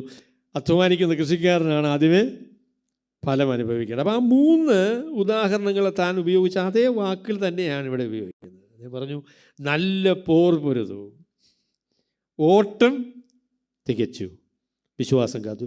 ക്രിസ്തീയ ജീവിതത്തെ ഈ 3 തലങ്ങളിലാണ് അപ്പോസ്തലനായ പൗലോസ് കാണുന്നത്. ഒരു പടയാളിയുടെ ജീവിതം അറിയാം, അല്ലേ? ഒരു പടയാളിയുടെ ജീവിതം, പടയാളികളായിരുന്ന ആൾക്കറിയാം. യുദ്ധമെന്ന് പറഞ്ഞാൽ അതൊരു വലിയ അഭ്യാസമാണ്, അല്ലേ? ജീവനെ സംരക്ഷിക്കുക എന്ന് പറയുന്നത് അല്ല മുഖ്യമായിരിക്കുന്ന കാര്യം. തന്നെ ഏൽപ്പിച്ച ദൗത്യം നിർവഹിക്കുക എന്നുള്ളതാണ് ഏറ്റവും വലിയ കാര്യം. ഒരു പടയാളിക്ക് സംഭവിക്കാവുന്ന ഏറ്റവും അപമാനകരമായ കാര്യം എന്താ? ഒരു മുന്നണി പോരാളിയെ സംബന്ധിച്ച് അവൻ്റെ പുറത്ത് വെടികൊണ്ട് ചാകുക എന്ന് പറയുന്നത്. പണ്ടത്തെ കാലത്താണെങ്കിൽ വാളുകൊണ്ടും. വെട്ടേറ്റത് എവിടെ ആയിരിക്കണം? നെഞ്ചത്ത് വെട്ടേറ്റ അത് വീരമൃത്യുവാണ് കേട്ടോ. പുറകിലാ വെട്ടേറ്റതെങ്കിൽ അത് വീരമൃത്യുവല്ല, ഓടിയതാ. തിരിഞ്ഞപ്പം പുറത്ത് വെട്ടി, അല്ലേ? അത് സങ്കടകരമായ ജീവിതമാണ്. പൗലോസിനോട് പറഞ്ഞാൽ പൗലോസ് പറയും, ഞാൻ നെഞ്ച് വിരിച്ച് എനിക്ക് വെട്ടേറ്റാൽ എൻ്റെ കഴുത്തിനോ എൻ്റെ നെഞ്ചിനോ വെട്ടത്തുള്ളൂ, ഞാൻ പിന്മാറുന്ന പ്രശ്നം ഉദിക്കുന്നില്ല. ഞാൻ നല്ല പോർ പൊരുതു, ആഗ്നി എന്നുള്ളതായിരിക്കുന്ന വാക്കത്തെ ഉപയോഗിക്കുന്നത്. പ്രസവവേദന പോലെ തീവ്രമായിരിക്കുന്ന ആ സംഘർഷം ഏറ്റെടുത്തുകൊണ്ട് ക്രിസ്തീയ ജീവിതം നയിക്കാനായിട്ടാണ് ഇത് തീരുമാനിച്ചത്. എൻ്റെ പൊന്നു സഹോദരങ്ങളെ, ഞാൻ പറയാം, ക്രിസ്തീയ ജീവിതം എന്ന് പറയുന്നത് ഒരു കളിയല്ല കേട്ടോ. ദിസ് ഈസ് എ ബാറ്റിൽ. ഇതൊരു യുദ്ധമാണ്, ഇതൊരു തീവ്രമായ പോരാട്ടമാണ്. അതൊക്കെ നമ്മൾ മറന്നുപോയി, അല്ലേ? അതൊക്കെ മറന്നുപോയി. ഇപ്പോൾ ഒരു കളിയാണെന്ന് വിചാരിക്കുന്നത്. It's a playground. No, it is a battlefield. എന്താ പ്രയാസമാണെന്നല്ലോ ഒന്ന് യുദ്ധം ചെയ്യുന്ന ആളിനോട് പറയാം, യുദ്ധം പ്രയാസമാണല്ലേ, പിന്നെ എന്തിനാ ഇങ്ങോട്ട് വന്നതെന്ന് ചോദിക്കൂലേ, അല്ലേ? ഇത് യുദ്ധമാണ് എൻ്റെ പൊന്നു കുഞ്ഞുങ്ങളെ, ഇത് യുദ്ധമാണ്. ഇത് ജീവൻ മരണ പോരാട്ടമാണ്. ആ നിലയിലാണ് അപ്പോസ്തലനായ പൗലോസിൻ്റെ ജീവിതത്തെ കണ്ടത്. ഞാൻ നല്ല പോർ പൊരുതു.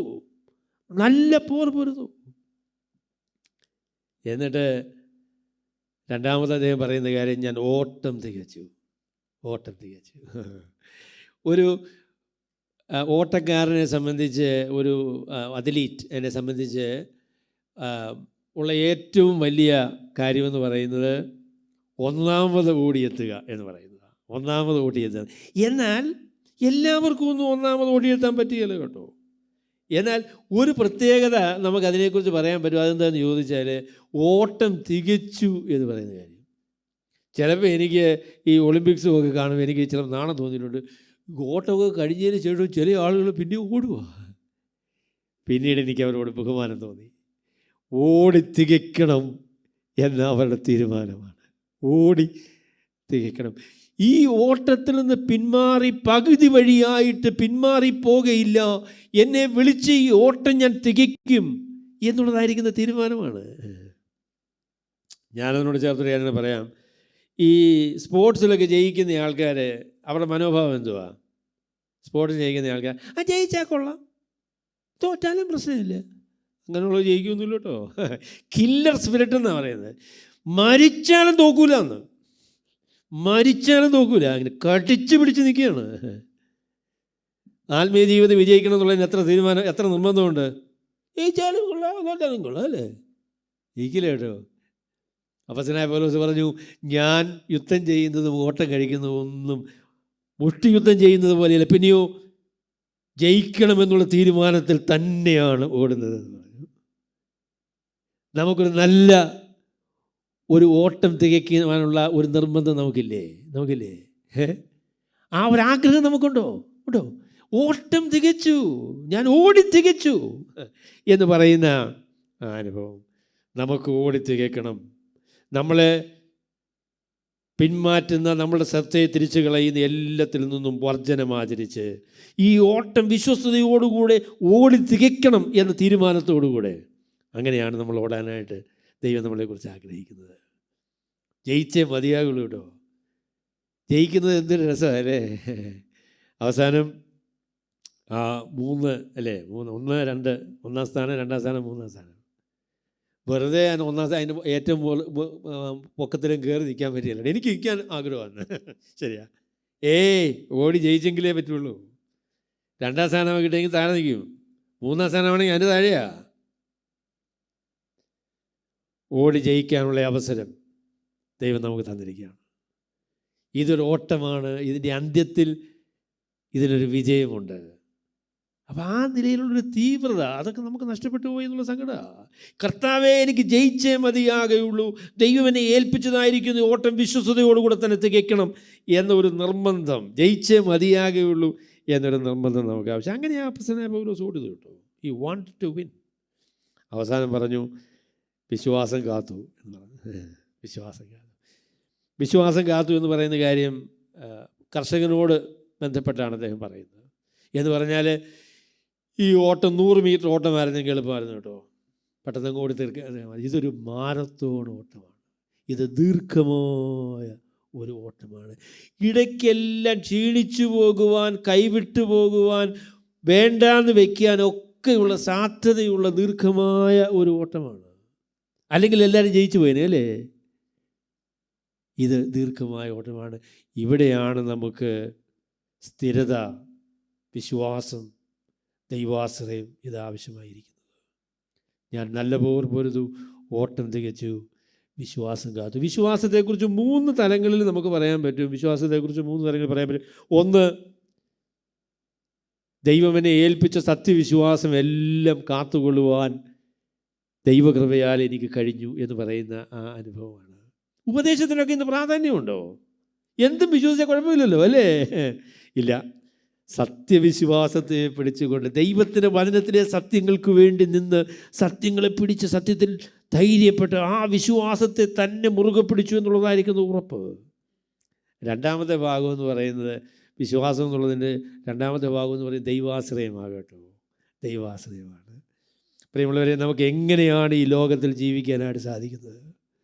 നമ്മളെ കർത്താവ് നമ്മളെ പിടിച്ചിരിക്കുന്നു എന്നുള്ള ഉറപ്പിൽ, ദൈവത്തിൻ്റെ വാഗ്ദാനങ്ങളിൽ ഉറച്ച്, ദൈവത്തിൽ ആശ്രയിച്ച്, കർത്താവിനെ ഒരിക്കലും ഉപേക്ഷിക്കാതെ കർത്താവിനോട് ചേർന്ന് നിന്ന് ഈ ഓട്ടം തികയ്ക്കാനായിട്ട് നമുക്ക് ആവശ്യമായിരിക്കുന്നു വിശ്വാസം കാത്തു. അവസാനം വിശ്വാസം എന്നുള്ളതിന് വേറൊരു അർത്ഥം കൂടെ ഉണ്ട്. അത് വിശ്വസ്തത എന്ന് പറയുന്ന അർത്ഥമാണ്. വിശ്വാസത്തിൻ്റെ ഉള്ളടക്കം ദൈവാശ്രയം, പിന്നെ അവസാനമായിട്ട് വിശ്വസ്തത എന്ന് പറയുന്ന കാര്യം. ഓട്ടത്തോട് ബന്ധപ്പെടുത്തി അപ്പസ്തലനായ പൗലോസ് പറഞ്ഞപ്പോൾ പറഞ്ഞു, ഓടുന്നവരെ ചട്ടപ്രകാരം പോരായെങ്കിൽ കിരീടം പ്രാപിക്കുകയില്ല. വെറുതെ കൂടിയാൽ പോരാ കേട്ടോ. ദൈവം പറഞ്ഞ രീതിയിൽ തന്നെ, ദൈവ പ്രമാണങ്ങൾക്ക് വിധേയപ്പെട്ട്, ദൈവം പറഞ്ഞ ഉദ്ദേശങ്ങളോടുകൂടെ തന്നെ ഓടണം. ഒരു കാര്യം കൂടെ പറഞ്ഞ് ഞാൻ അവസാനിപ്പിക്കാം.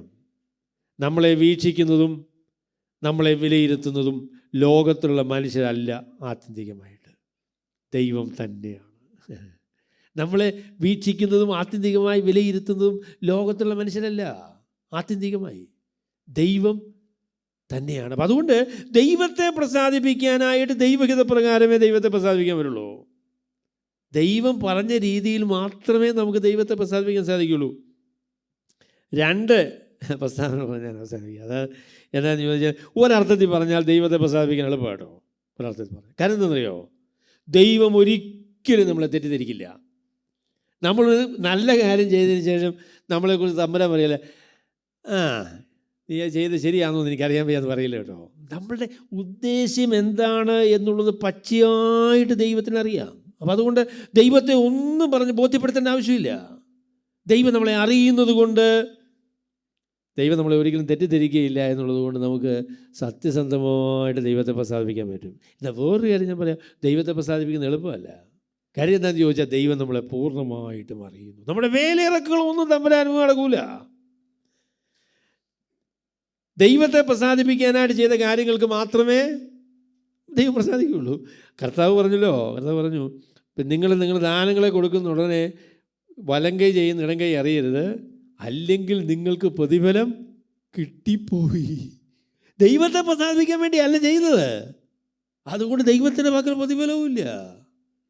ദൈവത്തെ പ്രസാദിപ്പിക്കാൻ പ്രയാസമാകും കേട്ടോ. കാരണം ചോദിച്ചാൽ, നമ്മളെ ഹൃദയങ്ങളെ അറിയുന്ന ദൈവം എന്തുദ്ദേശത്തോടു കൂടെയാണ് ഇത് ചെയ്തത് എന്ന് ദൈവത്തിനറിയാം. ദൈവസന്നിധിയിൽ വിശ്വസ്തരായിട്ട് ദൈവം പറഞ്ഞതുപോലെ ജീവിക്കാനായിട്ട് പൂർണ്ണ നിലയിലൊന്നുമല്ല കേട്ടോ. പൂർണ്ണ നിലയിൽ നമുക്ക് ആർക്കും സാധിക്കുകയില്ല. എന്നാൽ നല്ല മനസാക്ഷിയോടുകൂടെ അപ്പസ്തലനായ പൗലോസ് പറഞ്ഞു, ഞാൻ ദൈവത്തിന് മുമ്പാകെ ഒരു നല്ല മനസാക്ഷി പുലർത്തിയിരിക്കുന്നു, അത് ദൈവകൃപയാൽ എനിക്ക് സാധിച്ചിരിക്കുന്നു എന്ന് പറയുന്നത് പോലെ നമുക്ക് നമ്മുടെ ജീവിതത്തിൽ കർത്താവിനെ പ്രസാദിപ്പിക്കാനായിട്ട് സാധിക്കും. അപ്പോൾ അതിനായിട്ട് ദൈവം നമ്മളെ സഹായിക്കട്ടെ. സമയം കഴിഞ്ഞുവെങ്കിലും ഈ വാക്ക് പറയാതെ അവസാനിപ്പിച്ചില്ലല്ലോ. കർത്താവ് പറഞ്ഞു, എന്നിട്ട് അപ്പസ്തലനായ പൗലോസ് പറയുന്നത്, ഇനി നീതിയുടെ കിരീടം എനിക്കായി വെച്ചിരിക്കുന്നു. നീതിയുടെ കിരീടം. നമ്മളുടെ ഓട്ടവും അധ്വാനവും ഒന്നും വ്യർത്ഥമല്ല. നമ്മളുടെ ഓട്ടവും അധ്വാനവും ഒന്നും വ്യർത്ഥമല്ല. കർത്താവിൻ്റെ നാളിൽ നമ്മുടെ ജീവിതങ്ങളെ പരിശോധിക്കുകയും ദൈവത്തോട് കാണിച്ച വിശ്വസ്തതയ്ക്ക് തത്തുല്യമായ നിലയിൽ ദൈവം നമുക്ക് പ്രതിഫലം തരികയും ചെയ്യും. മുഴുവൻ തുരുമുകെടുക്കുകയും കള്ളന്മാർ തുറന്നു മോഷ്ടിക്കുകയും ചെയ്യുന്ന ഈ ഭൂമിയിൽ നിങ്ങളുടെ നിക്ഷേപം സ്വരൂപിക്കരുത്. മുഴുവൻ തുരുമുകെടുക്കാതെയും കള്ളന്മാർ തുറന്നു മോഷ്ടിക്കാതെയും ഇരിക്കുന്ന സ്വർഗത്തിൽ നിങ്ങളുടെ നിക്ഷേപം സ്വരൂപിക്കുക. ഈ ലോകത്തിൽ നിന്നൊന്നും കൊണ്ടുപോകാൻ പറ്റുകയില്ല കേട്ടോ. ഈ ലോകത്തിൽ നമ്മൾ സമ്പാദിച്ചതൊന്നും കൊണ്ടുപോകാൻ പറ്റുകയില്ല. എന്നാൽ കർത്താവിൻ്റെ സന്നിധിയിൽ വിശ്വസ്തയോടുകൂടെ കർത്താവിന് വേണ്ടി ചെയ്ത എല്ലാ കാര്യങ്ങളും നിത്യമായ പ്രതിഫലമുള്ള കാര്യമാണ്. എന്തുകൊണ്ട് നമ്മളൊന്നും അതിൽ ശ്രദ്ധിക്കുന്നില്ല എന്ന് എനിക്ക് അറിഞ്ഞുകൂടെ കേട്ടോ. നീതിയുള്ള കർത്താവ്, നീതിയുടെ കിരീടം നമുക്ക് വേണ്ടി വെച്ചിരിക്കുകയാണ്. നമ്മളുടെ എല്ലാ ജീവിതത്തെയും ദൈവം സത്യസന്ധമായി വിലയിരുത്തി അതിനനുസൃതമായ രീതിയിൽ നമുക്ക് പ്രതിഫലങ്ങളെ തരും, അതിനെ വിലയിരുത്തും. ആ ഒരു ബോധ്യത്തോടു കൂടെ വേണം നമ്മൾ ജീവിക്കാനായിട്ട്. ദൈവസന്നിധിയിൽ വരുമ്പോൾ നമ്മുടെ കരങ്ങൾ ബലപ്പെട്ടിരിക്കുവാൻ, കോടാനുകോടി വിശുദ്ധന്മാരുടെ മധ്യത്തിൽ നമ്മുടെ പേര് വിളിക്കുമ്പോൾ ദൈവത്തിന് പറയാനുള്ള, നന്ന് നല്ലവനും വിശ്വസ്തനുമായ ദാസനെ, നീ അല്പത്തിന് വിശ്വസ്തനായിരുന്നു, ഞാൻ നിന്നെ അധികത്തിന് വിചാരകനാക്കും. എത്ര മനോഹരമായ പ്രസ്താവനയാണ്. അതിലേ നമുക്ക് കേൾക്കേണ്ടത്. അതല്ലേ നമ്മുടെ ജീവിതത്തിൻ്റെ ലക്ഷ്യം? ഞാൻ നല്ല പോർ പൊരുതു, ഓട്ടം തികച്ചു, വിശ്വാസം കാത്തു, ഇനി നീതിയുടെ കിരീടം എനിക്കായി വച്ചിരിക്കുന്നു. അപ്പം അതുകൊണ്ട് ശേഷിക്കുന്ന നമ്മുടെ ആയുസ് കർത്താവിൻ്റെ സന്നിധിയിൽ വിശ്വസ്തയോടെ ജീവിച്ച് നമ്മുടെ ജീവിതത്തിലെ ഏറ്റവും അനുഗ്രഹീതമായ കാലം എന്ന നിലയിൽ ഈ വരുന്ന ദിവസങ്ങളെ ഉപയോഗിക്കുവാൻ, നമ്മുടെ ജീവിതത്തിൽ അനുഗ്രഹമായി തരുന്ന ദിവസങ്ങളായി ഉപയോഗിക്കുവാൻ സ്വർഗത്തിലെ ദൈവം നമ്മെ സഹായിക്കട്ടെ എന്ന് പ്രാർത്ഥിച്ചുകൊണ്ട് ഞാൻ വാക്കുകൾ ചുരുക്കുന്നു. ദൈവം നമ്മളെല്ലാവരെയും